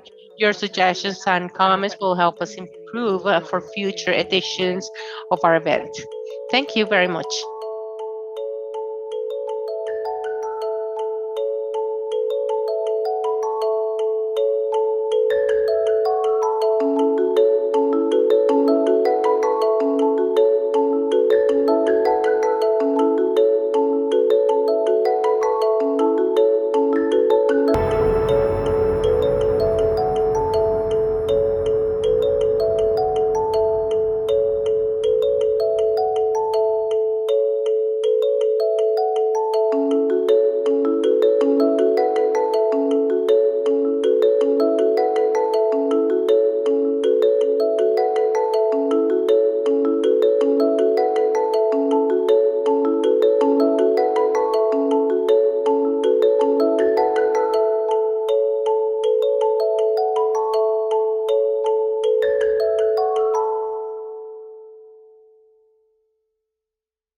Hola, mi nombre Hello, my name is Jimena Ladino. Welcome to our cultural section. Today we will see Calillo, the Fisher Boy, a short film led by Ernesto Diaz-Ruiz, and La Barra, a population in the Colombian Pacific, a fisher boy is uncovering the problem affecting his town. We will all see All Are the Same, which is a short film directed by Miguel Rueda, an undocumented couple living in any country, in any city, and who receive an order to leave.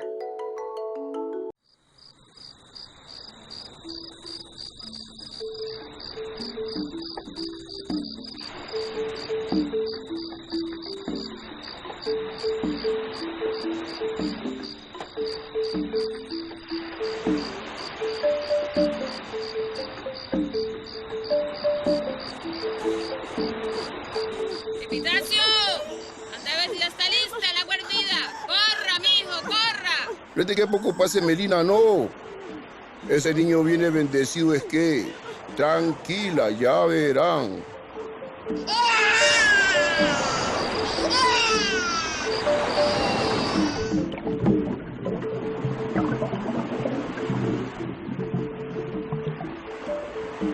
Allá va otro barco. Ahí es que me voy a ir para el extranjero, es que... ¡Mayito! ¡Mayito! ¡Voy, mamá, ya voy!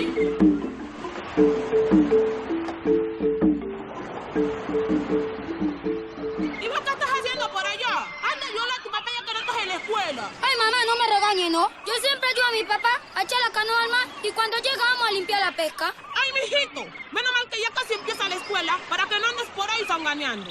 No molestes, mija. Ese muchacho ya tiene destino. Ya verás es que... Ay, abuelo José, mejor cállese. Y no ande metiendo idea rara al pelado, que se va a creer el brujo del pueblo. No, mamá, ¿cómo le va ocurriendo? No. ¿Cómo le fue a mi hijo? ¿No pescaron nada, es que? No, mija, no. Nada otra vez.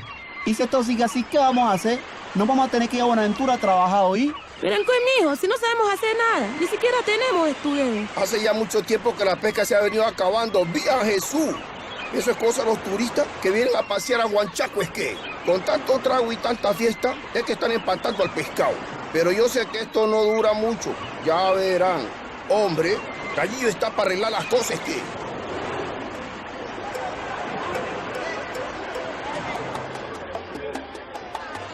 Si mi abuelo Alfranio estuviera vivo, bajaba y acababa ese desorden. No creería en lo que se ha convertido este paraíso de nosotros. ¡Qué vaina, mijo! ¿Cómo cambian los tiempos?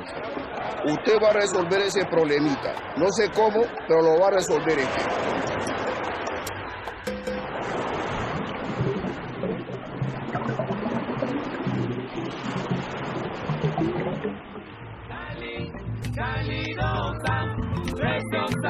Vaya, mijo, donde el paisa Manuel y tráigame una libra de sal para el pescado. ¿Algo más? Un paquete de vela para echar un rezo. A ver si mañana se compone la pesca, porque hoy lo fue muy mal. Sí, mamá. ¡Allá cayó el brujo! Ah, eso lo hizo usted. Y el loquito de su abuelo, y el loquito de su abuelo. Una bendita del purgatorio, Santa María, Madre de Dios, tráenos la pesca, por favor.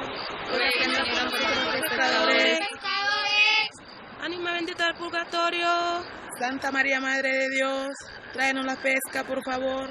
Los pescadores. Amén. Rubén, aquí, Rubén. Ahí va, Gallillo. Gallillo. Gallillo. Venga ya mismo. Ah, ya voy, mamá, ya voy. ¿Qué pasó con lo que yo te pedí esta mañana, ve? ¿Por qué no barriste la casa y le pusiste agua a los animales? Ay, mamá, se me olvidó. Rubén me llamó a jugar y se me olvidó. ¿Es qué? Sí, claro. Es más importante el juego con los oficios, ¿no? Andás de lo que te mandé. No, mamá, no me pegues, no. Cuando venga tu papá, vas a ver lo que te va a pasar, ¿oí?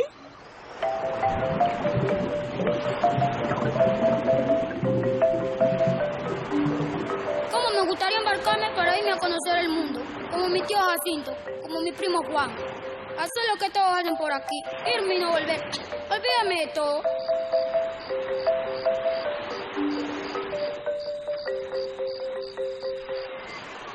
Pues sí, vecino. Yo creo que lo mejor es ir al puerto a buscar al cura para que venga a rezar. Esta situación no se puede aguantar más. Sí, doña Neidita. Mañana vamos a ir, Evedina y yo, a conversar con el señor cura. Perdón, oh Dios mío. Perdón, oh Dios mío. Perdón, Eso no sirve para nada. Esos tipos solo vienen por la plata, es que...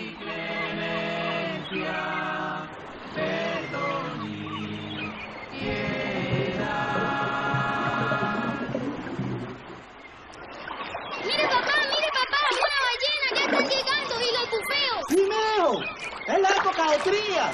Sino que ya casi no paran por aquí. Sí, ¿puedo nadar un poco? Pero tenga cuidado, yo.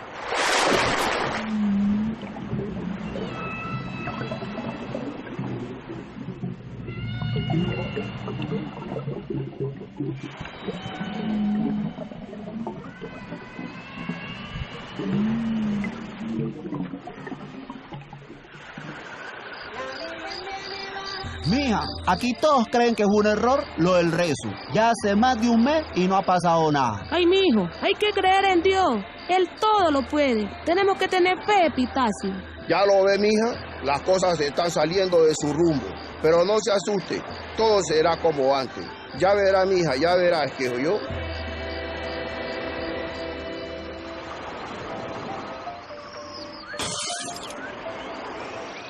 ¿Qué vamos a hacer con el señor? Ay, mamá, fue sin querer.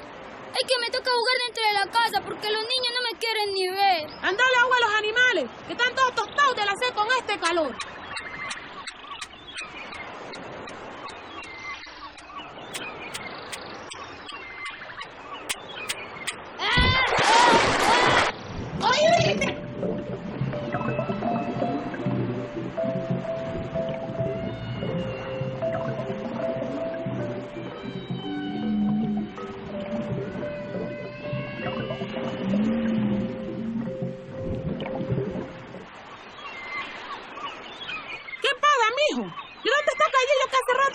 feo? No sé, mija.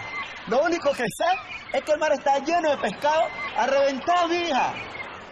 ¡Se hizo el milagro! ¡Se hizo el milagro, mija! ¡Volvió la pesca! ¡Alabado sea Dios! ¿Dónde estará Gallillo? ¿Dónde estará el condenado, muchacho? Ahora que lo necesitamos. Ha llegado la hora. Corran, corran. A recoger lo que hermanos trae. Corran. Vayan y díganle al viento que de aquí no nos vamos. Que en este pedazo de tierra están los huesos de sus abuelos. Y que nuestros pies y nuestras manos no saben hacer otra cosa que pescar. ¡Corran al mar, corran! Doña Eneida, ¿ves? Sí, mijo, ¿qué pasó? Gallillo estaba en el agua, está ahogado. ¡Mi niño Gallillo! Lo sacó en el pitazo con su atarraya. Ay, compadre, esto es lo peor. Mi Gallillo se ahogó trayendo los pescados. Tenía razón mi papá, tenía razón. Ah, pero ¿por qué así? No, Dios mío, no. Por favor, no te lo lleves. Gallillo, ¿estás bien? Gracias, Dios mío, gracias. Compadre, Gallillo está bien.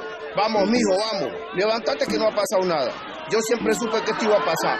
Vaya, mijo, abrace a su hijo. Yo le ayudo a sacar la pesca que. ¡La basura, abuelo! ¡La basura es el problema! Hay que limpiar y manjar que hay que impedir que le siga llegando basura.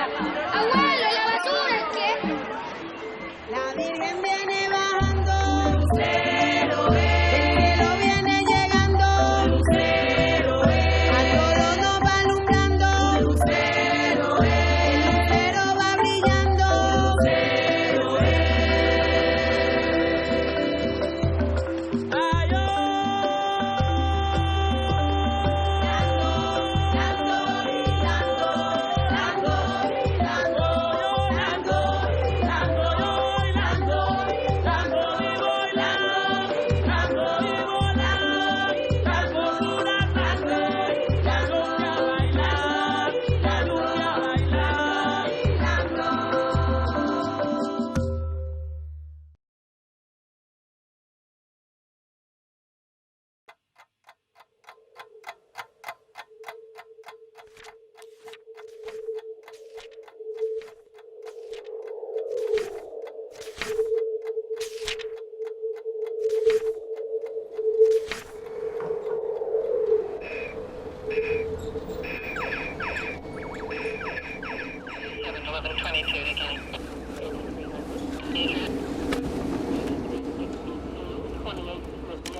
Immigrants. All are the same.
Good afternoon, everyone. Once again, thank you for joining us. Thank you for being here on this wonderful Saturday.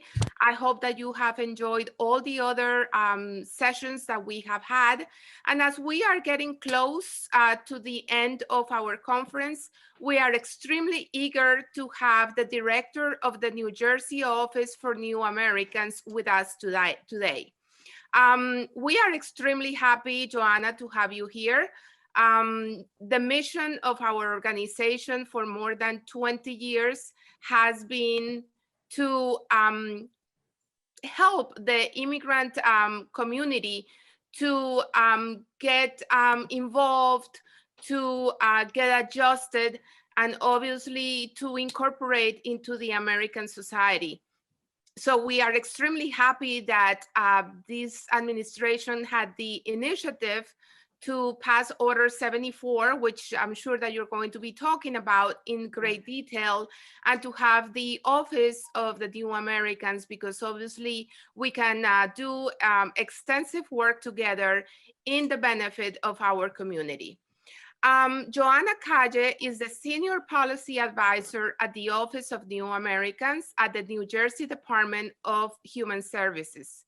In this role, Ms. Calle works on identifying, developing, and executing policies and strategies to advance efforts to welcome and empower immigrant communities in the state of New Jersey. Prior to joining the department, Joanna served as the director of the New Jersey Alliance for Immigrant Justice. She played a key role in the passing of the legislation to expand access to driver licenses to all, and in the implementation of the Attorney General's Immigrant Trust Directive.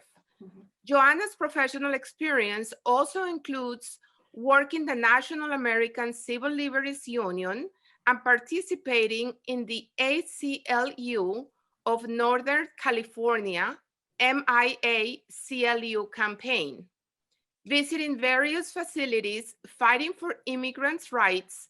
She has a bachelor's degree of arts in sociology and political science from the College of New Jersey and a master's of criminal justice from Rutgers University.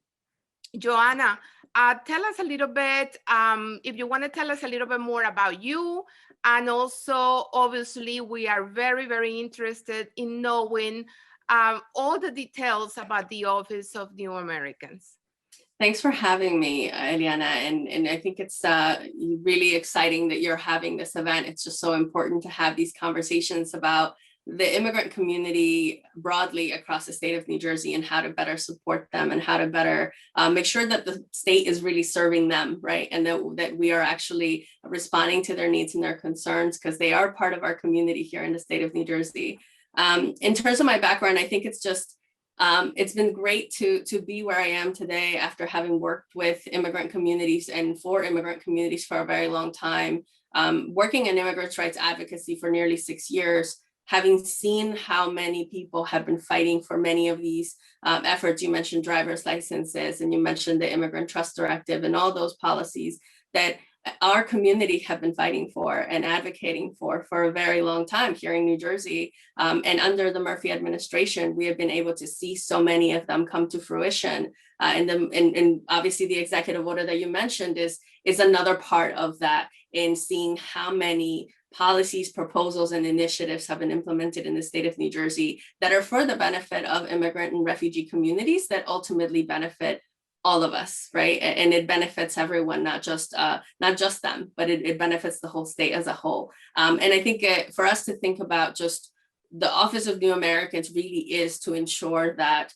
we are being mindful and thoughtful about how to make sure that we support New Jerseyans, because that's what they are. They are New Jerseyans, and they have made New Jersey their home. And for us to think through what are those initiatives and policies, like language access, like workforce integration, like implementing and supporting many of these policies, and really thinking through how to better ensure that they feel like New Jersey is really working for them. So I don't know if you have, go ahead.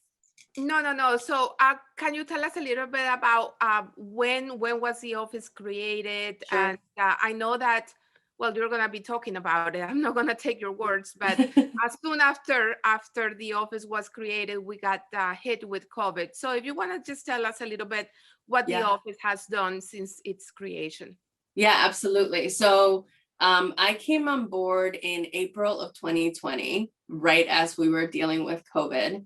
Prior to my joining, the Department of Human Services and the Department of Labor were outlined in the executive order as the agencies that were going to be creating the Office of New Americans. This is a partnership between the two agencies.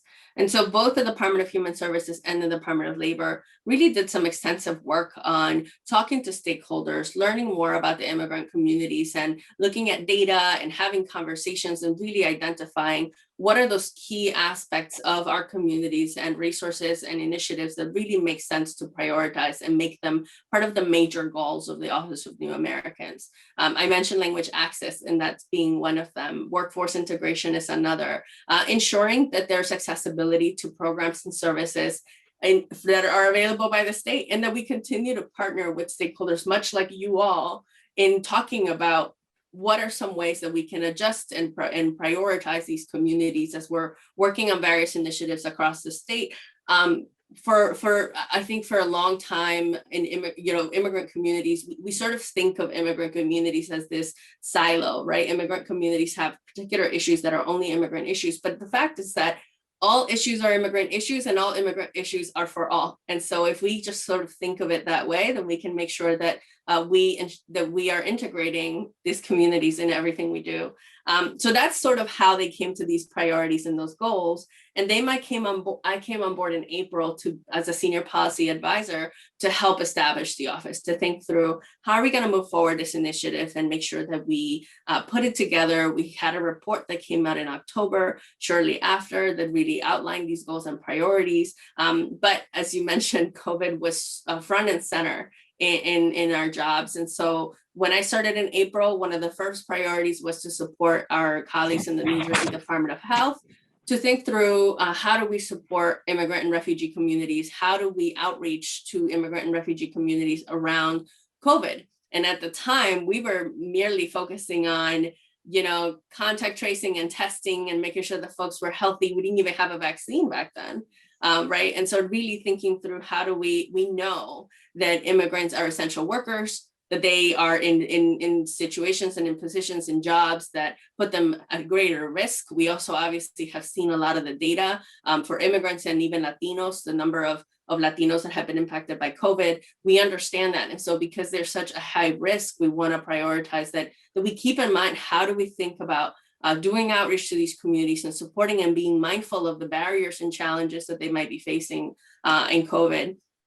Around that time, Governor Murphy also signed an executive order that allowed for foreign educated physicians to get temporary licenses to be able to help us with the COVID response here in New Jersey. So we also partnered with, the Division of Consumer Affairs to think through, how do we help? We know that so many of our New Jerseyans are foreign educated. They might have gotten a medical license and practiced in their home country. They might have been nurses in their home country. How do we think about them being folded into our workforce? And so that executive order was for physicians only, but it was just a really good opportunity to sort of have that conversation, and how many of them we know are essential workers and really supported us through this pandemic.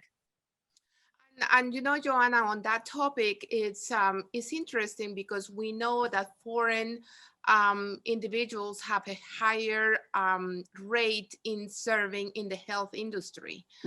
So they have been in the front of this entire pandemic. And obviously that's all across the nation, but definitely New Jersey, we're there as well. So the fact that foreign physicians were able to get the license is a great thing. Now, in terms of the licenses, is this something that is still happening because we're not over with the pandemic? I mean, obviously we're at a better position now, but we're still living it. Is that something that physicians can still apply for, that license? And if you can tell us a little bit about the process. Yeah, and I would refer, our Division of Consumer Affairs has a lot more information on the details of this, but my understanding is that it's still in place. Governor Murphy just ended the emergency for the COVID emergency response order. And so that ended some of the executive orders that were put in place during this COVID response. However, this particular executive order, I believe, is still good through January. And so folks could still apply. But obviously, we understand that folks, there are many others, not just physicians, right, that would like to get licenses in the state of New Jersey. And that's where Governor Murphy actually signed a legislation that was passed that allowed folks to get professional licenses regardless of status. And so that beyond that executive order, in the state of New Jersey, there have been legislative changes that were able to allow that. So now anyone can apply for a professional license, so long, obviously, as they are qualified and have gone through the education and can qualify for all the licensing credentialing requirements. They can apply for a professional license in the state of New Jersey, regardless of their immigration status, because of that legislation. So beyond that executive order, that is also available. And that's all through the Department of Consumer Affairs, the Division of Consumer Affairs. So we're really talking about two different things. We're talking about the emergency executive order that was that allowed for physicians to apply for temporary licenses. But now you're talking about other occupational licenses, if you will, that is not related to COVID, correct? That is correct. And so the physician executive order may expire in January, but this other professional occupational licensing piece is legislation, it's law, and that is happening now. And so it is available for all occupational licenses, regardless of status. So we're talking about beauticians and those kinds of things, which is wonderful, because I know that there are a lot of schools in New Jersey that obviously graduate a large number of immigrants, and obviously their hope is to be able that as soon as they graduate, they obtain their licenses and they're able to work. And I know that that was a big obstacle for them. So, we applaud the administration for having passed this legislation. That's wonderful. Yes. Joanna, let's talk a little bit about immigration. I know that also this administration has resumed the State Refugee Resettlement Program. And with that, there is some funding available for individuals that are placed in removal proceedings, which is the deportation proceedings. Can you tell us a little bit about where can individuals go to seek that help, that assistance, and also if there is, what is the eligibility requirement? Yeah, so those are two separate things, right? The state of New Jersey took on the role of being the refugee resettlement agency here in the state of New Jersey. So through the New Jersey Division of Family Development actually has our state refugee coordinator from the state of New Jersey who works with CBOs and nonprofits that help settle refugees through the Office of Refugee Resettlement from the federal government, right? And we know on the refugee side that we have heard from the Biden administration that the numbers are going to be changing. We're going to see more refugees coming into the United States. Many of them are going to settle in New Jersey, and we're so glad to be able to do that. Unfortunately, the prior administration decided not to do that, and we had to sort of build that up in New Jersey again. And that's why we have that now. So that's one program and one piece. The other is that about 3 years ago, Governor Murphy actually allocated in the budget and through with the partnership, obviously with the legislature, to allocate at the time it was $3.2 million that provided legal representation for folks facing detention and deportation who were low income, who couldn't find an attorney of their own. And those dollars were allocated to 4 community-based organizations, nonprofits: New Jersey Legal Services, American Friends Service Committee, Rutgers Law Clinic, the Immigration Law Clinic, and Seton Hall University. And so those are the 4 providers that are funded through this program. And that funding has since doubled to $6.2 million. And currently in the proposed budget, there is a proposed budget to bring that up to $8.2 million. And so when the dollars were doubled last year, and also when the ONA was created, those dollars were actually moved to the Office of New Americans to be overseen under our office. And so we work closely with these providers to really support them as they are supporting their clients, and to really ensure that folks who are detained in the state of New Jersey and folks who are facing deportation are really getting the help that they need. So right now, the way the program is working is that those providers are screening for folks who need representation, who are facing deportation, especially in the detention centers. Through COVID, they really had to spend a lot of time going into the detention facilities. I'm sure many of you have heard that COVID was spreading very quickly in immigration detention centers. Many of our family members were there fighting to get out of there and avoid a deportation, but also avoid getting sick. And so that became really a top priority for these providers. And they were doing a lot of hearings and trying to get families out of there so that they would be healthy and at home. And so that really has been a big priority through COVID in representing folks who were in the detention centers and make sure that they were able to get that representation. So folks can get screened through there, or folks can actually reach out to New Jersey Legal Services or American Friends Service Committee to get screened and see if they qualify. Really, it's are you facing detention and deportation, and are you low income and therefore cannot afford a representation and attorney of your own?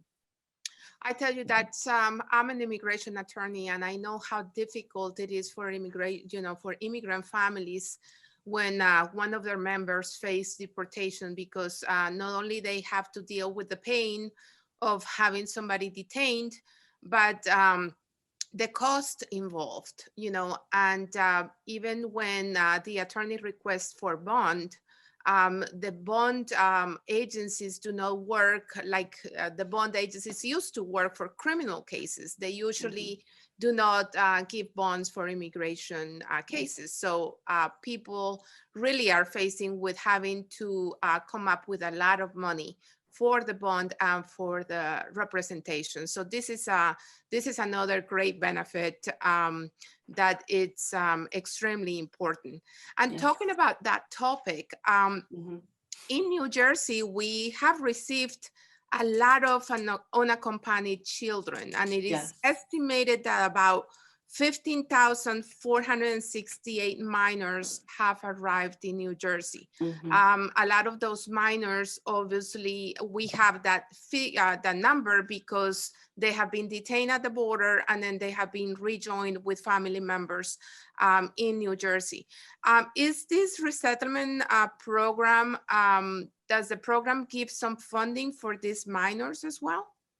So no, so the legal representation program is for detention deportation, right? Like that's a separate funding. The refugee resettlement is for the refugee program. And this is where I think a lot of us, it's really, immigration law is just so, I mean, you know this, it's so incredibly confusing. And so when you look at, these are asylees. And so they're actually coming in as asylees, not as refugees. And so they actually don't fall under the refugee resettlement program. They are in a separate sort of bucket.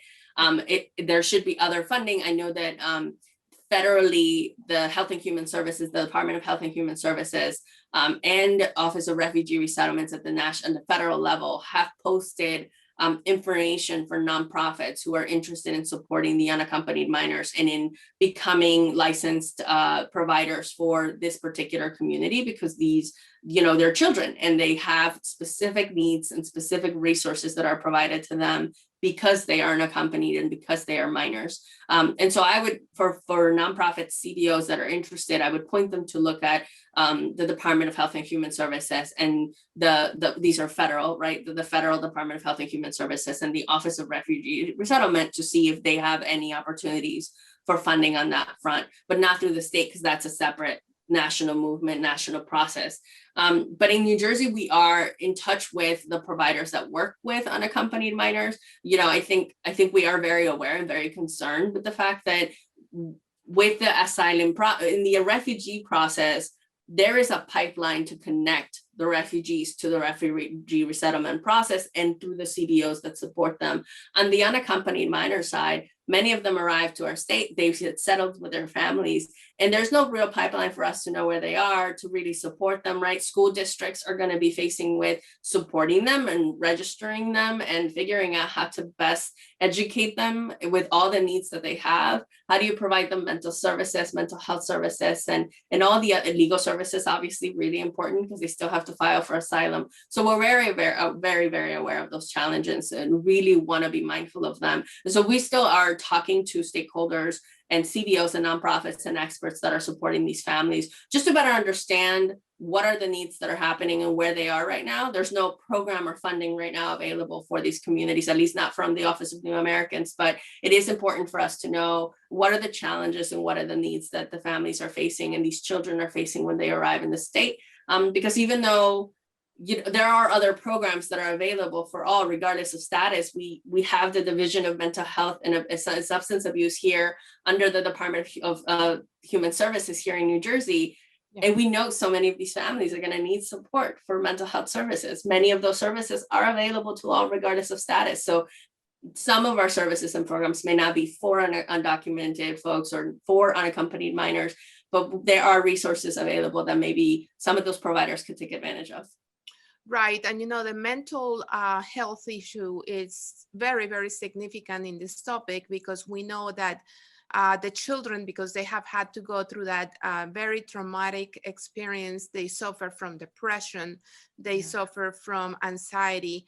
And perhaps the schools are probably the best institutions to help identify when these students are going through a very difficult time and perhaps make the connection with the health providers. So, but this is wonderful. It's wonderful that the office is cognizant of the fact that this is an issue, that this is a challenge, and that this is something that we have to work together.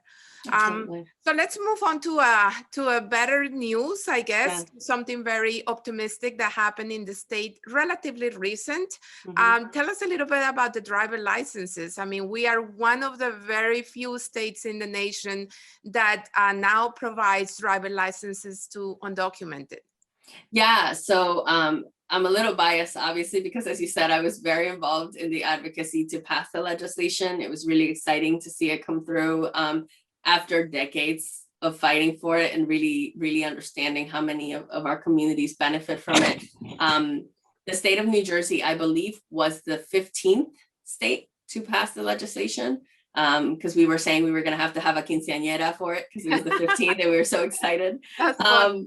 I'm sure our community can relate to that. Yes, it took a bit for us to get there, but we got it done. And so from the Office of New Americans, what we've been doing really is supporting our division, the motor vehicles division, and just supporting them in terms of how they're implementing, right? They are really the implementing department. They are the ones that you're going to the motor vehicles to get your driver's licenses, and they're the ones who are doing it.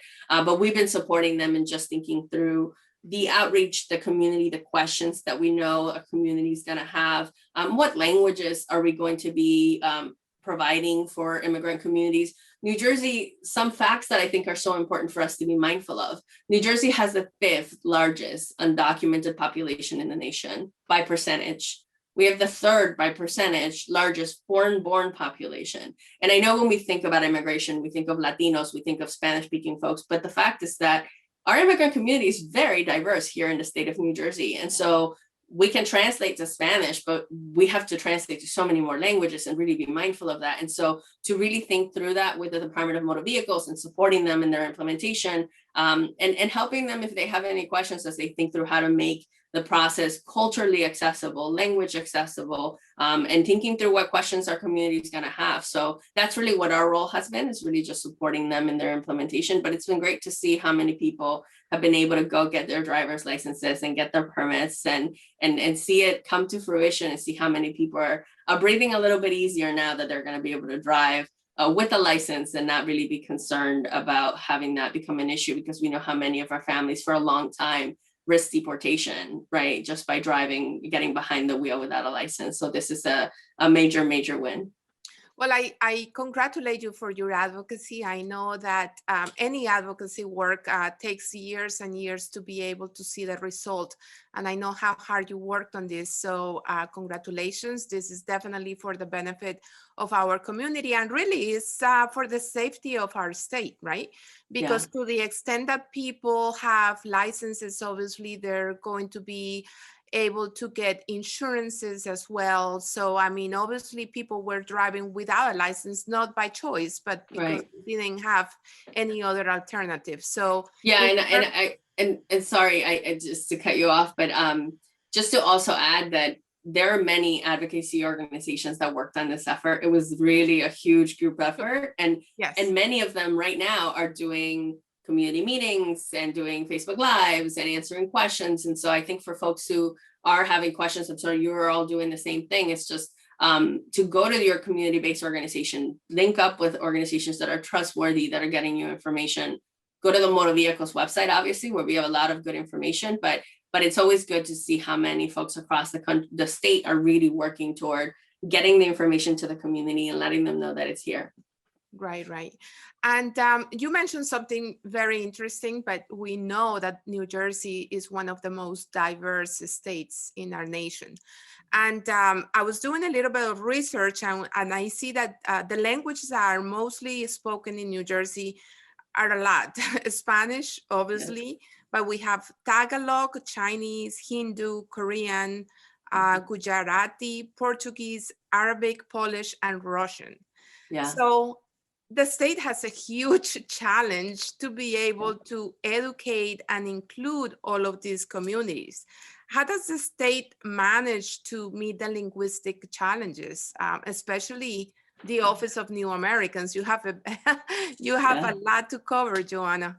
Yes, and you know, when you know, as we talked about coming on board in April, I was really hoping that we could start on the language access piece from the get. And part of it, I think we've been able to do because under, for instance, for COVID with the Department of Health, they have been able to translate to so many languages, and you'll see flyers and information in many, many languages, either translated through the Department of Health or through FEMA or through various different resources that have been made available to make sure that we have all that information available in various languages. The call line that you can call to register for a vaccine was actually available in about 240 languages. You could call and have somebody on the phone and translate for you, be able to make sure that they were interpreting and being able to get you registered for the vaccine. And so those are things that, you know, based on the project and the initiative, we do everything we can to figure out how to make it accessible. We do the same thing here in the Department of Human Services for NJ Family Care, which, you know, there were news about the Cover All Kids initiative, which is expanding healthcare to all children. Our NJ Family Care phone number, you can call, and same thing, you can get yourself an interpreter who's going to interpret in your home language. There are flyers in multiple languages. That's what we do to make sure that folks have that information in their language, but there's always room for improvement. And this is where within the Office of New Americans, we are really doing our best to do some research. There are best practices that have been happening across the country, right?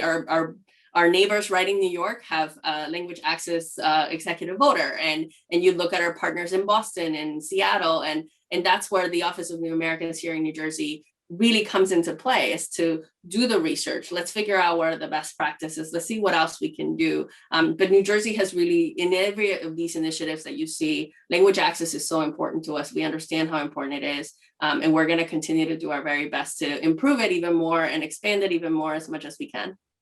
That's a challenge that is all across, because even for nonprofit organizations like us, we are lucky that a lot of our staff members are, you know, Spanish speaking. We are lucky that this entire conference is being translated so that, you know, folks can have the opportunity to listen to it. But unfortunately, we only have the capability to do it in Spanish so far. So hopefully throughout the years and in the near future, we are able to provide this great information in other languages, but it's definitely a challenge all across. Absolutely, and there are many nonprofits that we know, right, across the communities. There are community organizations that serve folks in Arabic, in Korean, and that's where I think our strength is in our partnerships and how we work with so many other nonprofits, community-based organizations, service providers who we know are serving these communities in their languages, so we can better understand how to better serve them. So it's so great to see the diversity, even in the nonprofit sector, how many of you have different skills and different languages that you all support. Absolutely, yes. And let's talk a little bit about the challenge of education, which can never be left behind. Yeah. We know that in New Jersey, compared to the New Jersey US born population, the immigrants have a less chance of a lower percentage of graduating from schools. Mm-hmm. So, and I'm not talking about high school, I'm talking about college, professional schools, you name it. So what can we do to encourage the immigrant community to pursue higher education? So I think part of it is, and I would recommend that folks touch base and look into the Office of the Secretary of Higher Education here in the state of New Jersey, OSHE. They've been doing such great work in educating the community on different programs that they have been implementing. So a couple just off the top of my head are, right now we have a community college, free community college for the first 2 years of your education. Obviously, we also have in-state tuition, where if you're undocumented, you can pay in-state tuition here in the state of New Jersey. Very few states are doing that.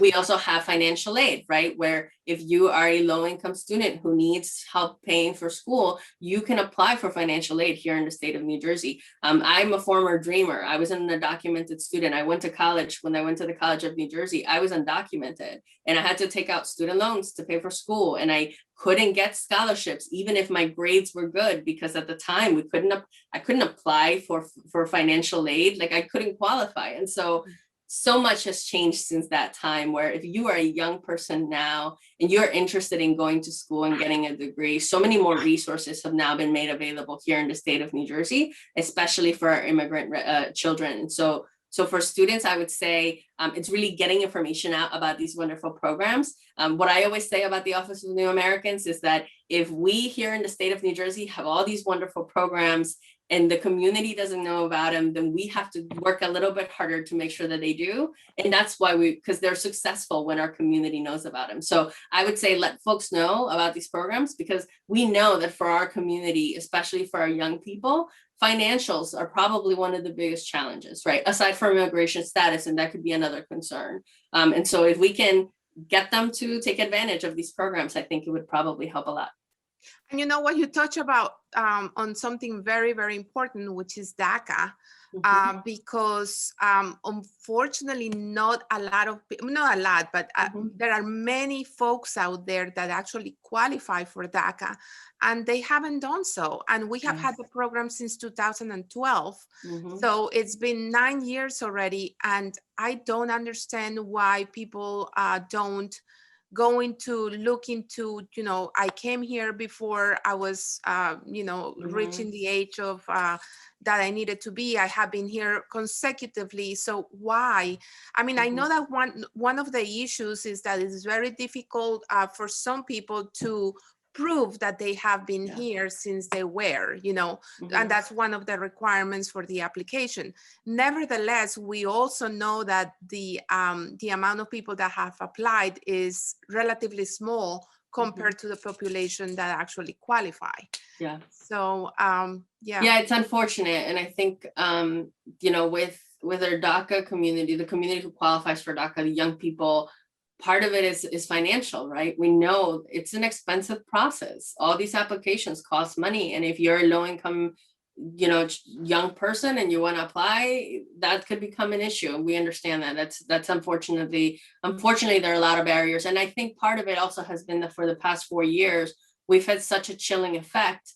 And every litigation, every lawsuit, every threat to DACA, every change in policy, they went from 2 years to 1 year to 2 years.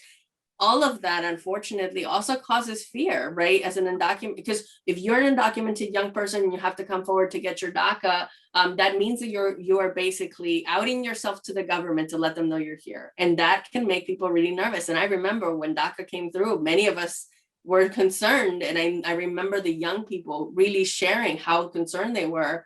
Okay, I come forward, I give you my name, I give my information, I pay the fee, and then what are you going to do with that information? And people get nervous. But I think thankfully the program is up and running again. New applications are being accepted again. And so I think it's really about helping folks understand that has changed too, because I'm sure the back and forth between all that has really confused people to know if they can even apply now, since we know now we have new applications that are available. Yeah, it's very important for people, the young people or the people that arrive here as young adults, to understand, like Joanna said, that the applications can be submitted even for people for the first time, that they will get a work permit for the entire 2 years as it was initially intended, and that even people can apply for parole in place, which is a permission for people to travel if there is a humanitarian reason. For instance, if they have a family member outside of the United States that is extremely sick and they want to go and visit their significant other or their family members. So those things are now in place. And all the fear and all the litigation that you mentioned that we went through for the last 2 years or for 2 years, it's over. But the question is, how does our community rebuild the trust? I mean, how could we help the community to trust again? Because, I mean, we had 4 years of very, very negative rhetoric and, every single possible change in immigration policies to limit the benefits. So is there anything in particular that the office is doing to rebuild the trust in our communities? So I think part of, it feels like such a simple answer, but having an Office of New Americans in and of itself is a really good first step.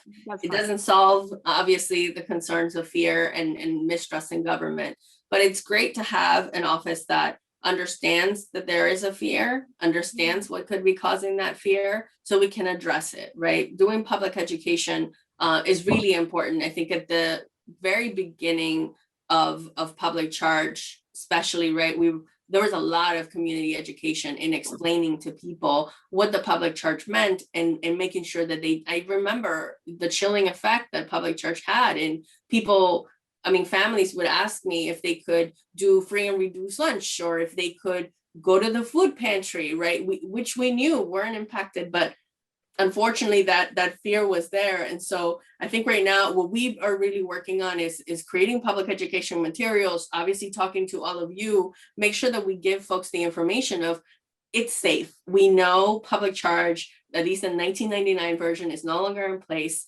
Folks are not going to be punished for accessing social services.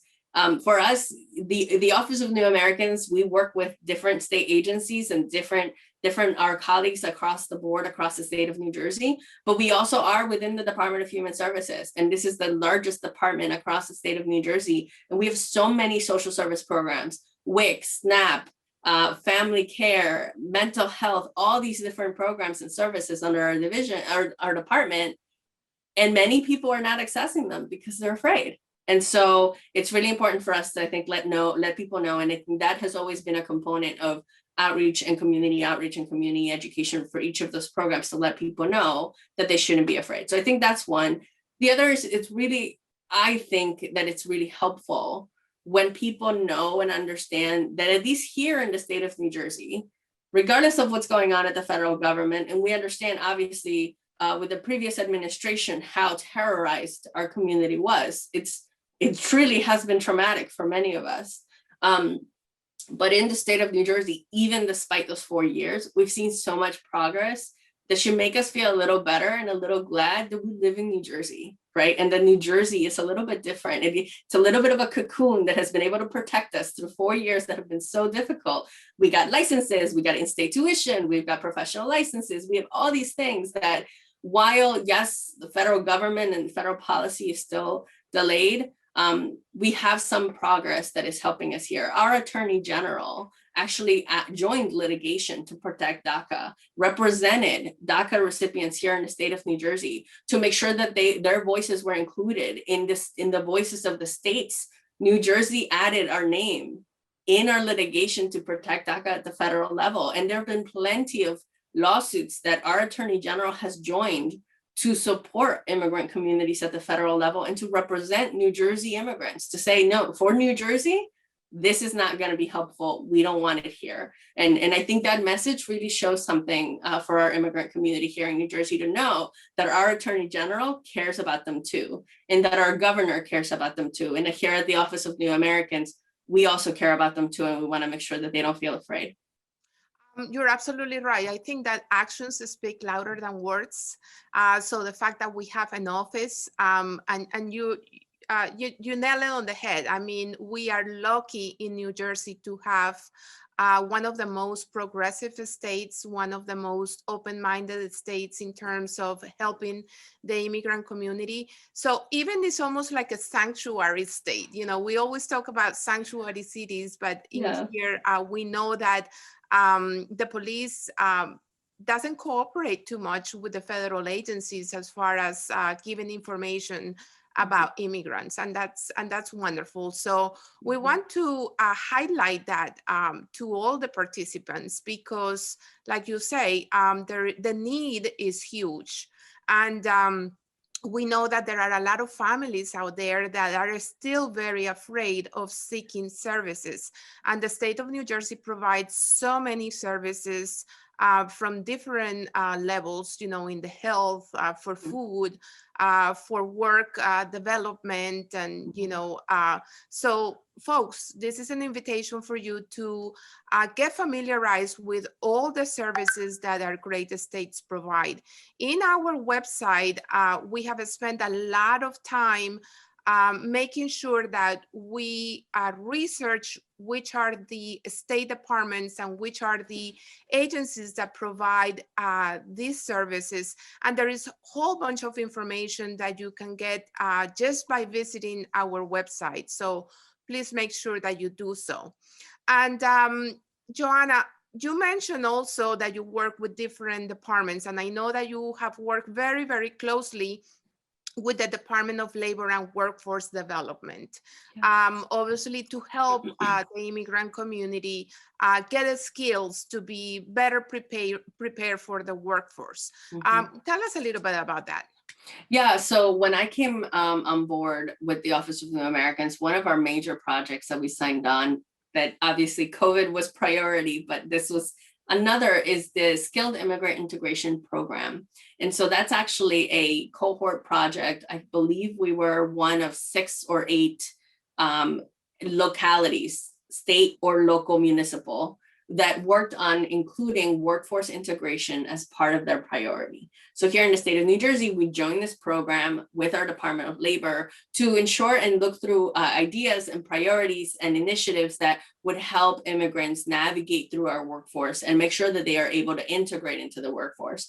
And we're still working through some of these initiatives now. So for instance, we have been having conversations. I mentioned the professional licensing for doctors, right? We know how many public health employees, healthcare employees are immigrant, and many of them maybe had a degree from their home country. How do we help them upskill that so that they can get a different, maybe we know, right, how difficult it might be to get the credentialing, but there could be other career pathways for them to get them to do something that is closer to what they were doing back home. And we know that that exists. And so through the Department of Labor has really been thinking through career pathways to make sure that we help our community navigate that. Make sure that we are letting folks know about higher education and adult education and ESL programs and all the various services that our Department of Labor has to offer in their frontline offices, right? To make sure that our communities does not feel afraid to do that, because those services are available to them. And then for us to also think through what are some of the other barriers that folks might be facing in entering the workforce? Beyond that, what do those partnerships look like? Working with private companies and businesses and really thinking through what that looks like to make sure that we create opportunities for our communities to get the experience that they need to be able to get those careers going. And so those are the type of questions and topics that we're thinking through now to make sure that we elevate, even because that's already happening, right? ESL, adult education, upskilling, all of that is being provided by our Department of Labor now. But how do we make sure that our immigrant and refugee communities know, and then they also take advantage of those programs? And so it's been really important, and it's helpful actually to be part of the Skilled Immigrant Integration Program, because we talk with our colleagues from other localities, from states, for state government and municipal governments, to learn from them and see what they have been doing that has been successful. Because we also know that we can borrow ideas from other states, and national trends are national trends. And so it's really good for us to learn from other colleagues across the country as to what they are doing to also support our immigrant communities entering into the workforce.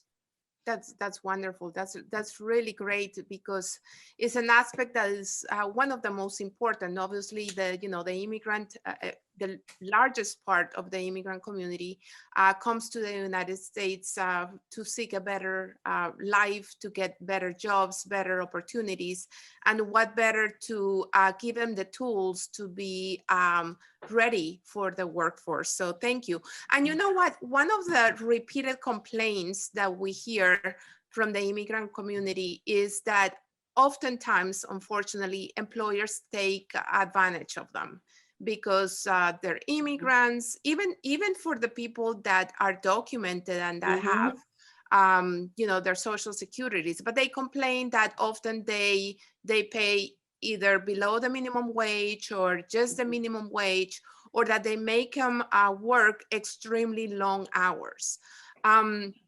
So tell us a little bit about how could we prevent work exploitation? Yeah, so our Department of Labor, besides the workforce integration, also obviously has a lot of worker rights and worker protection efforts. So I would say for folks to, and actually the Department of Labor has a lot of materials, public education, know your rights materials to let workers know what their rights are. For instance, in New Jersey, and this has become pretty prominent under COVID, how many immigrant workers we know, even though New Jersey has paid sick leave, and you can take sick days here in the state of New Jersey, and even though we have minimum wage, which is also law, how many of our communities decided that they didn't want to take their days off because their employer wasn't necessarily telling them that they could take the days off, or they didn't know that they could take the days off? But we're dealing with a global pandemic, and I've heard anecdotally how many folks don't want to get the vaccine yet because they're afraid that they're going to have to take a day off because of the side effects. And so they just don't do it because they don't want to take a day off of work. But this is where it's really important for our community to know, this is the law. There are paid sick leave is the law. Minimum wage is the law. And so we, you and I and so many others who are doing a community public education is really to let them know about their rights. And the Department of Labor has done such a good job in just making materials and talking to folks and really letting the community know, here are your rights, know what your rights are, so that when your employer says, no, you can't take a sick day, you know that you are protected, and that the Department of Labor has places in place to be able to help you. Wage theft is another, and we know that's a huge issue. Same thing, there was legislation that was passed that prevents wage theft and penalizes businesses that don't pay their fair wages. And so just check with the Department of Labor. I would really urge folks to go to their website, go to their social media, check their information. There's a lot of really good resources for them if they are in this situation. And talking about minimum wage, Governor Murphy also signed a law to increase minimum wage That's right. last year. That's right. It's going to be a progressive increase on a yearly basis, correct? That is correct. And this is where it's important for all of our communities to know, because maybe you are making $7 an hour and you didn't know that the law changed, and there's a new law that many people fought for minimum wage, which makes New Jersey's minimum wage $15. And so if folks don't know that, they could check it out. But you're right, this legislation was signed, and so our minimum wage is higher. So if folks are getting paid under that, they really should check out the Department of Labor, because that would be a violation of the law. That's absolutely right. Joanna, we are getting to the end of the program. Do you want to give any closing statements, any recommendations to our community, anything that you can recommend? So what I would say is, we at the Office of New Americans are still growing. We are hoping to have more information to the public on public education and have our website up and grow as a department and as an office here. So please look out for us. We're going to keep growing and sharing information to the public once we're ready. But we're so glad to be here, and we're here to support all of you. Please see the Office of New Americans as an opportunity to really make connections with the state government and to support it. And for all of you, especially who work with community-based organizations, providers, legal services, we really are so incredibly thankful for the work you all do, so grateful for the work you all do, and also so understanding of the fact that so many of you are really at the front lines and you understand what the challenges are for the community. So we continue to see you as partners in the work that we do for the Office of New Americans, and obviously the immigrant community. I'll also be remiss if we don't highlight the fact that it's Immigrant Heritage Month. And so we are going to celebrate and continue to celebrate the fact that our heritage in our state of New Jersey, really what comes from it is that we are a state that has immigrants here and has been very much influenced and benefited by so many immigrant communities that live here in the state of New Jersey. So incredibly grateful to have been here, and thanks so much for having me. Joanna, it's been a pleasure having you. The information that you have provided is extremely important for our community. Folks out there, I hope that you enjoy the presentation. Please take advantage of all the information and the services that are out there. Iaco is extremely pleased, as I mentioned in the beginning, to have the Office of New Americans, and we are very optimistic to continue working together. We have these conferences on an annual basis, so next year, Joanna, I'm sure that we will have you again. We wish you the best of luck in your office in this new endeavor.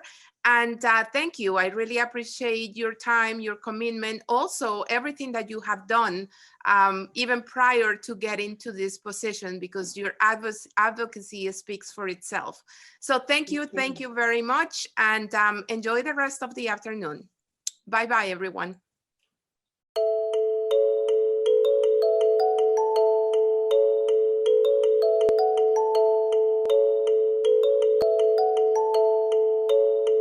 Agradecemos mucho su participación. We appreciate your participation. Please do not forget to fill in the surveys.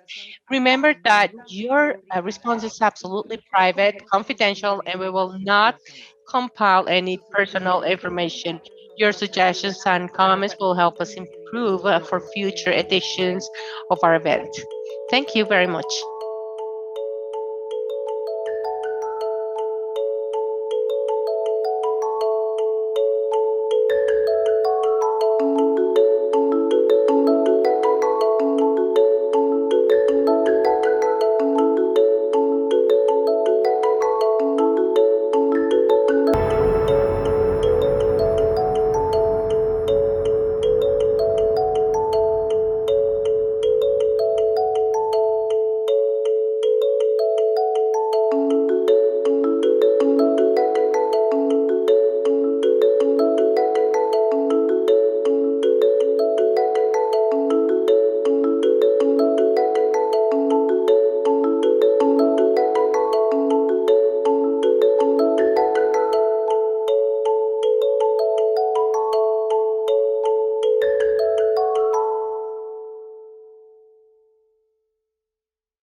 wanted to spend a minute not only shouting welcome to all the new immigrants that have come into the 9th Congressional District, but all my life I've been fighting to make sure that path becomes easier instead of harder. We've gone through tough years in the past, but there's no doubt in my mind that the American people support immigration and support the immigrants, and we all need to be part of the welcoming committee. God bless all the immigrants in the United States, and I know you're going to be successful because you really wanted to be here to show your stuff. So immigrants, welcome, and the best to you, and succeed, please. Hello, my name is Deirdre Webster Cobb, and I am the Chair and Chief Executive Officer of the New Jersey Civil Service Commission. I would like to thank the IACO for giving me the chance to discuss the importance of the integration of immigrants or new Americans into the state workforce and what the Civil Service Commission is doing to welcome them. Immigrant integration into our communities plays an integral role in helping to make Governor Murphy's goal of creating a stronger and fairer state achievable, and even more so, what contributes to developing a stronger and fairer civil service workforce that reflects the diversity of the state. The Civil Service Commission has welcomed many new Americans into the state workforce. The success of our state and local government relies on its ability to acquire and retain a diverse and inclusive staff. New Americans provide different knowledge, skills, and experiences that help us to adapt to and better serve an ever-growing diverse community. Throughout the pandemic, new Americans have made major contributions as frontline and essential workers, providing for and helping those in need. Their hard work and dedication as public servants have not gone unnoticed, and I thank them for all that they have done. You can be the change we need. You can help build a stronger and fairer New Jersey. Each of you have the ability to make a difference in the lives of our fellow New Jerseyans, especially that of the new Americans that will succeed you.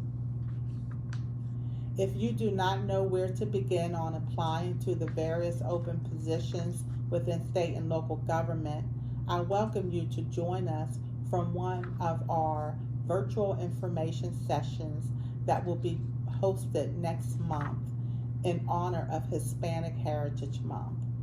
During these sessions, my team will help guide you through the application process and answer any questions you have pertaining to the process. I look forward to one day seeing you in the halls of one of the various state departments and agencies, or even at the Civil Service Commission. Remember, CSC works for you. Thank you. Hello, I'm Passaic County Clerk Danielle Ireland Imhoff, and I'm here to share some important information about the services provided by the County Clerk's Office and how my staff and I are available to assist you. I often say that the County Clerk's Office impacts everyone at some point, either in their personal or professional life.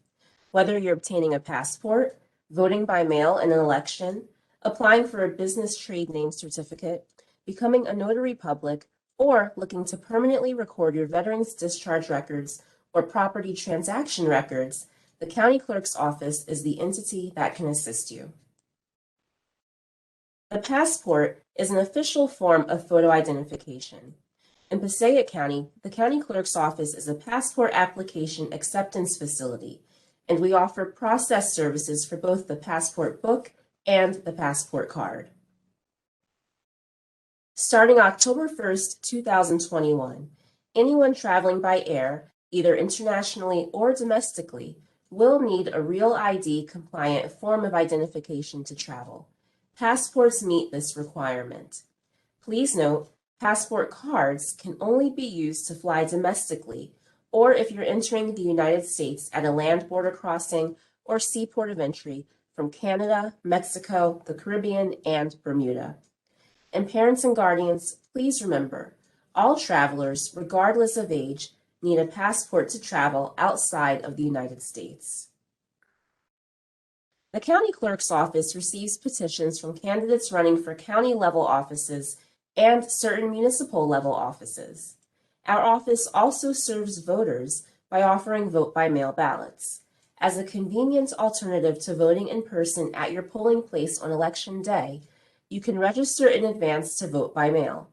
My office will mail you your ballot, which you then complete and return to the Board of Elections in order to cast your vote. The county clerk also certifies election results to the New Jersey Secretary of State.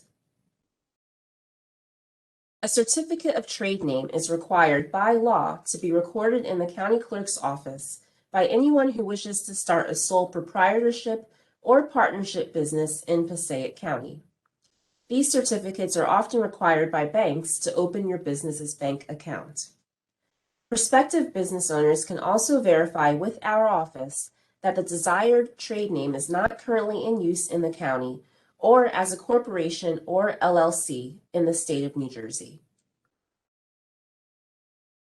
A notary public serves as a neutral witness to the signing of important documents by making sure that the document is properly executed with all necessary information, the document is factual, and attesting to the signatures on the document. Serving as a notary is a crucial role in many fields such as business, legal, and the financial industries. Notaries can also administer oaths of office. If you're interested in starting the process to become a notary public, you can pick up an application at our office or visit the State of New Jersey's website to begin the application process. 2 to 4 weeks after you submit your application to the state, you'll receive your notary commission forms in the mail, which you will then bring to our office, where you will then take your oath of office to be sworn in as a notary public. Our office is available to permanently record all original or certified copies of military discharge documents, such as a DD-214. After the discharge document is recorded, it's returned to the veteran. All discharge documents filed with our office are considered confidential and can only be accessed by the veteran or next of kin. Recording a military discharge record provides the veteran with the security of knowing their records are permanently recorded and a copy is available in the event the original is lost or damaged.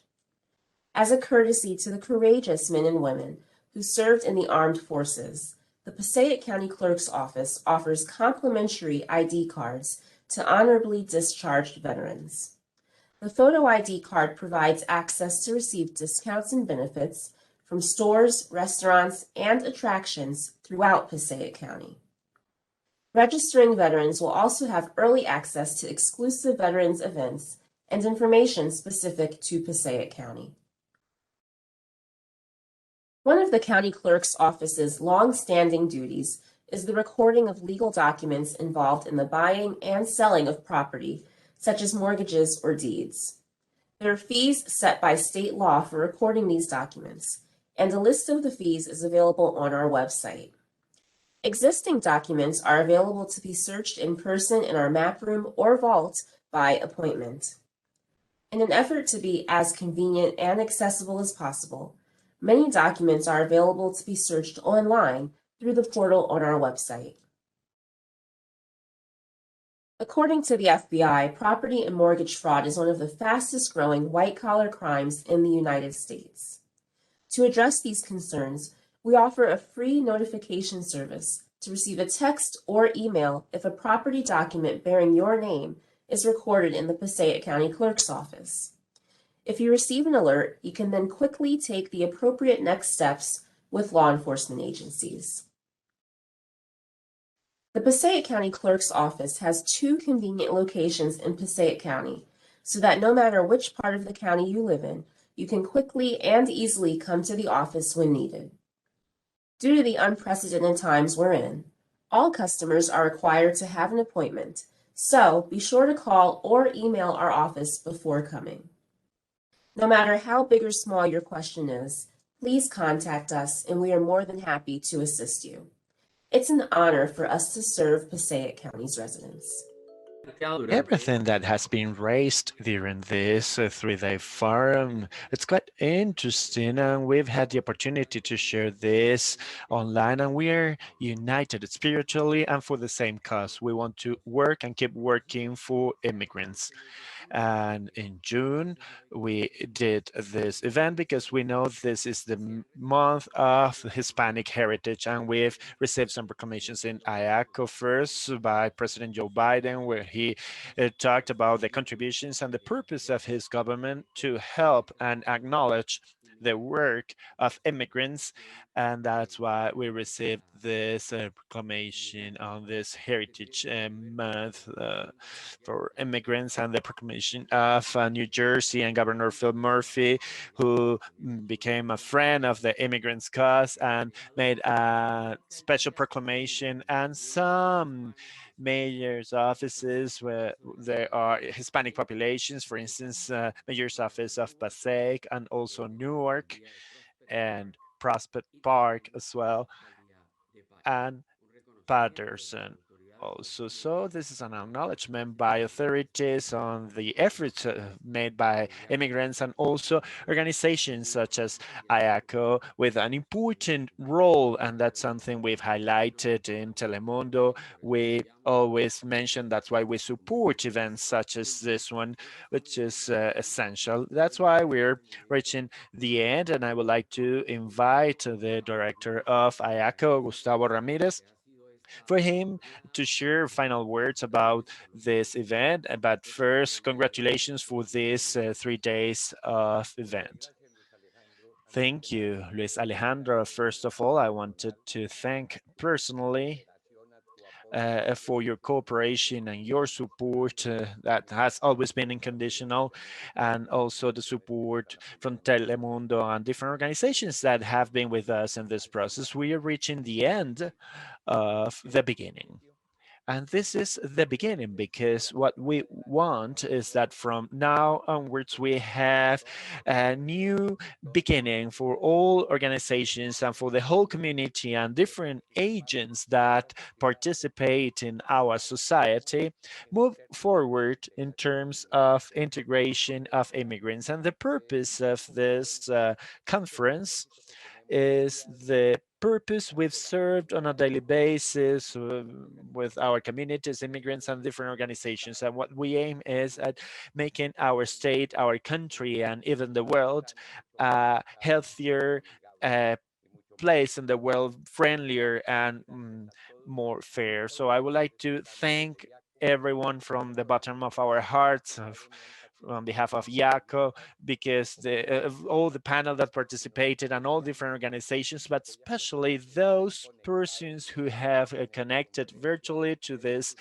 webinar, to this conference from their mobile devices, from their homes, and that have participated. And I wanted to mention that if we take actions, if we are not passive, if we get informed and we coordinate actions and we keep working jointly, we will be able to have a better society. This is a conference that has been done annually. Next year, we will continue with this conference, and from Iaco, we will keep working for the integration of immigrants. And we expect there are people that have participated in our conference. We expect them to take part in our conference next year. So again, I would like to thank you, and especially and above all, the whole technical team, support team, the IACO personnel, the board of directors, and everyone behind scenes making this possible. And without your hard work, we wouldn't have been able to succeed in this conference. So thank you, dear colleagues. Thank you, members of the board, and thank you all who have been listening to us and participating. Eliana, The floor is yours to adjourn this event in the best possible manner. Thank you very much. For our organization, Iaco, the work that we've carried out has been truly gratifying. The mission was and continues being to support the immigrant community. As we all know, immigrants have come to the US to, well, throughout the ages to find a better quality of life and for different reasons. And we face so many challenges and barriers. The goal of our organization is to support and help this community in order to achieve better quality of life, as Gustavo mentioned, to achieve inclusion and to unite. The truth is that the mission and the goal of our conference has been achieved. It's truly gratifying to see the number of people who have connected from all around the US, not only from New Jersey, and also to have had so many wonderful panelists, people who were so generous in sharing amply all of their knowledge and experience. Logically, this conference would not be possible without the participation of the community itself. So I would like to thank you all, give you a special thanks for receiving our invitation, for finding time out of your busy lives to become a part of this and to add your grain of sand in order to really integrate. Logically, we chose the month of June in order to honor the Hispanic Heritage Month and the immigrant experience. We want to thank the state of New Jersey with infinite gratitude. They not only acknowledge the culture and everything the immigrants have done in the state, but the governor, the deputy governor have been with us, have been supporting with the presentation of acknowledgement and thanking our organization. So we want to thank the state of New Jersey, the governors, the governor of, the mayor of Passaic County, who is such an important part of this, the city of Newark and Prospect Park and Patterson. An event such as this one would not be possible without the participation of our sponsors. So I would like to take advantage of this opportunity to thank the Hispanic Center of Research and Development, known as the CHBRD, Verizon, St. Joseph's Hospital, the city of Passaic, Telemundo, of course. Luis Alejandro, thank you so much for being with us, for being our moderator, and also for the attorneys, the Attorney Bar of New Jersey, for lending your services and your legal consult in a confidential way and in a pro bono manner.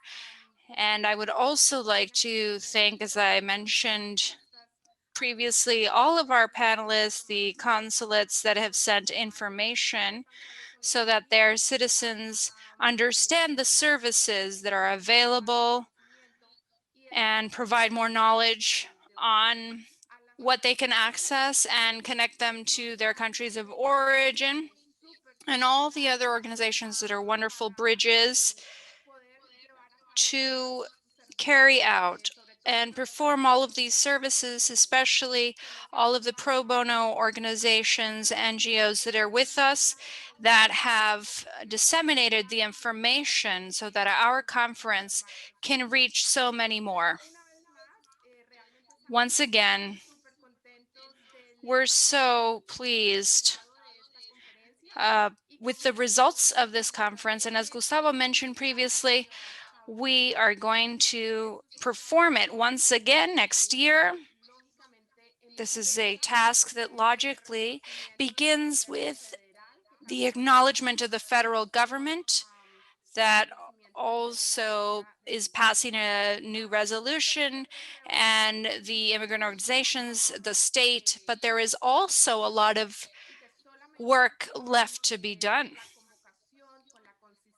And only through consistency, commitment, will we be able to achieve this true integration. Thank you, Gustavo. Thank you very much. And everyone who took part, all the technical team, administrative, all the speakers, I think we reached our goal even beyond our expectations. Mission and action, it's something Iaco is performing, is doing. We are in an interesting scenario, what's happening with immigrants after difficult times. We are in hopeful expectation, and I think this is the ideal scenario for this to happen. There are many expectations, as I said, and I think next conference next year perhaps will be held before in case there is a reform. You should know Iaco, it's always hand in hand with the community. We have the support of different entities, and the most important thing is to inform, report, and everyone being ready, because better times will come, and we expect we are blessed. Thank you, and God bless you. Agradecemos mucho su participación. We appreciate your participation. Please do not forget to fill in the surveys. Remember that your response is absolutely private, confidential, and we will not compile any personal information. Your suggestions and comments will help us improve for future editions of our event. Thank you very much.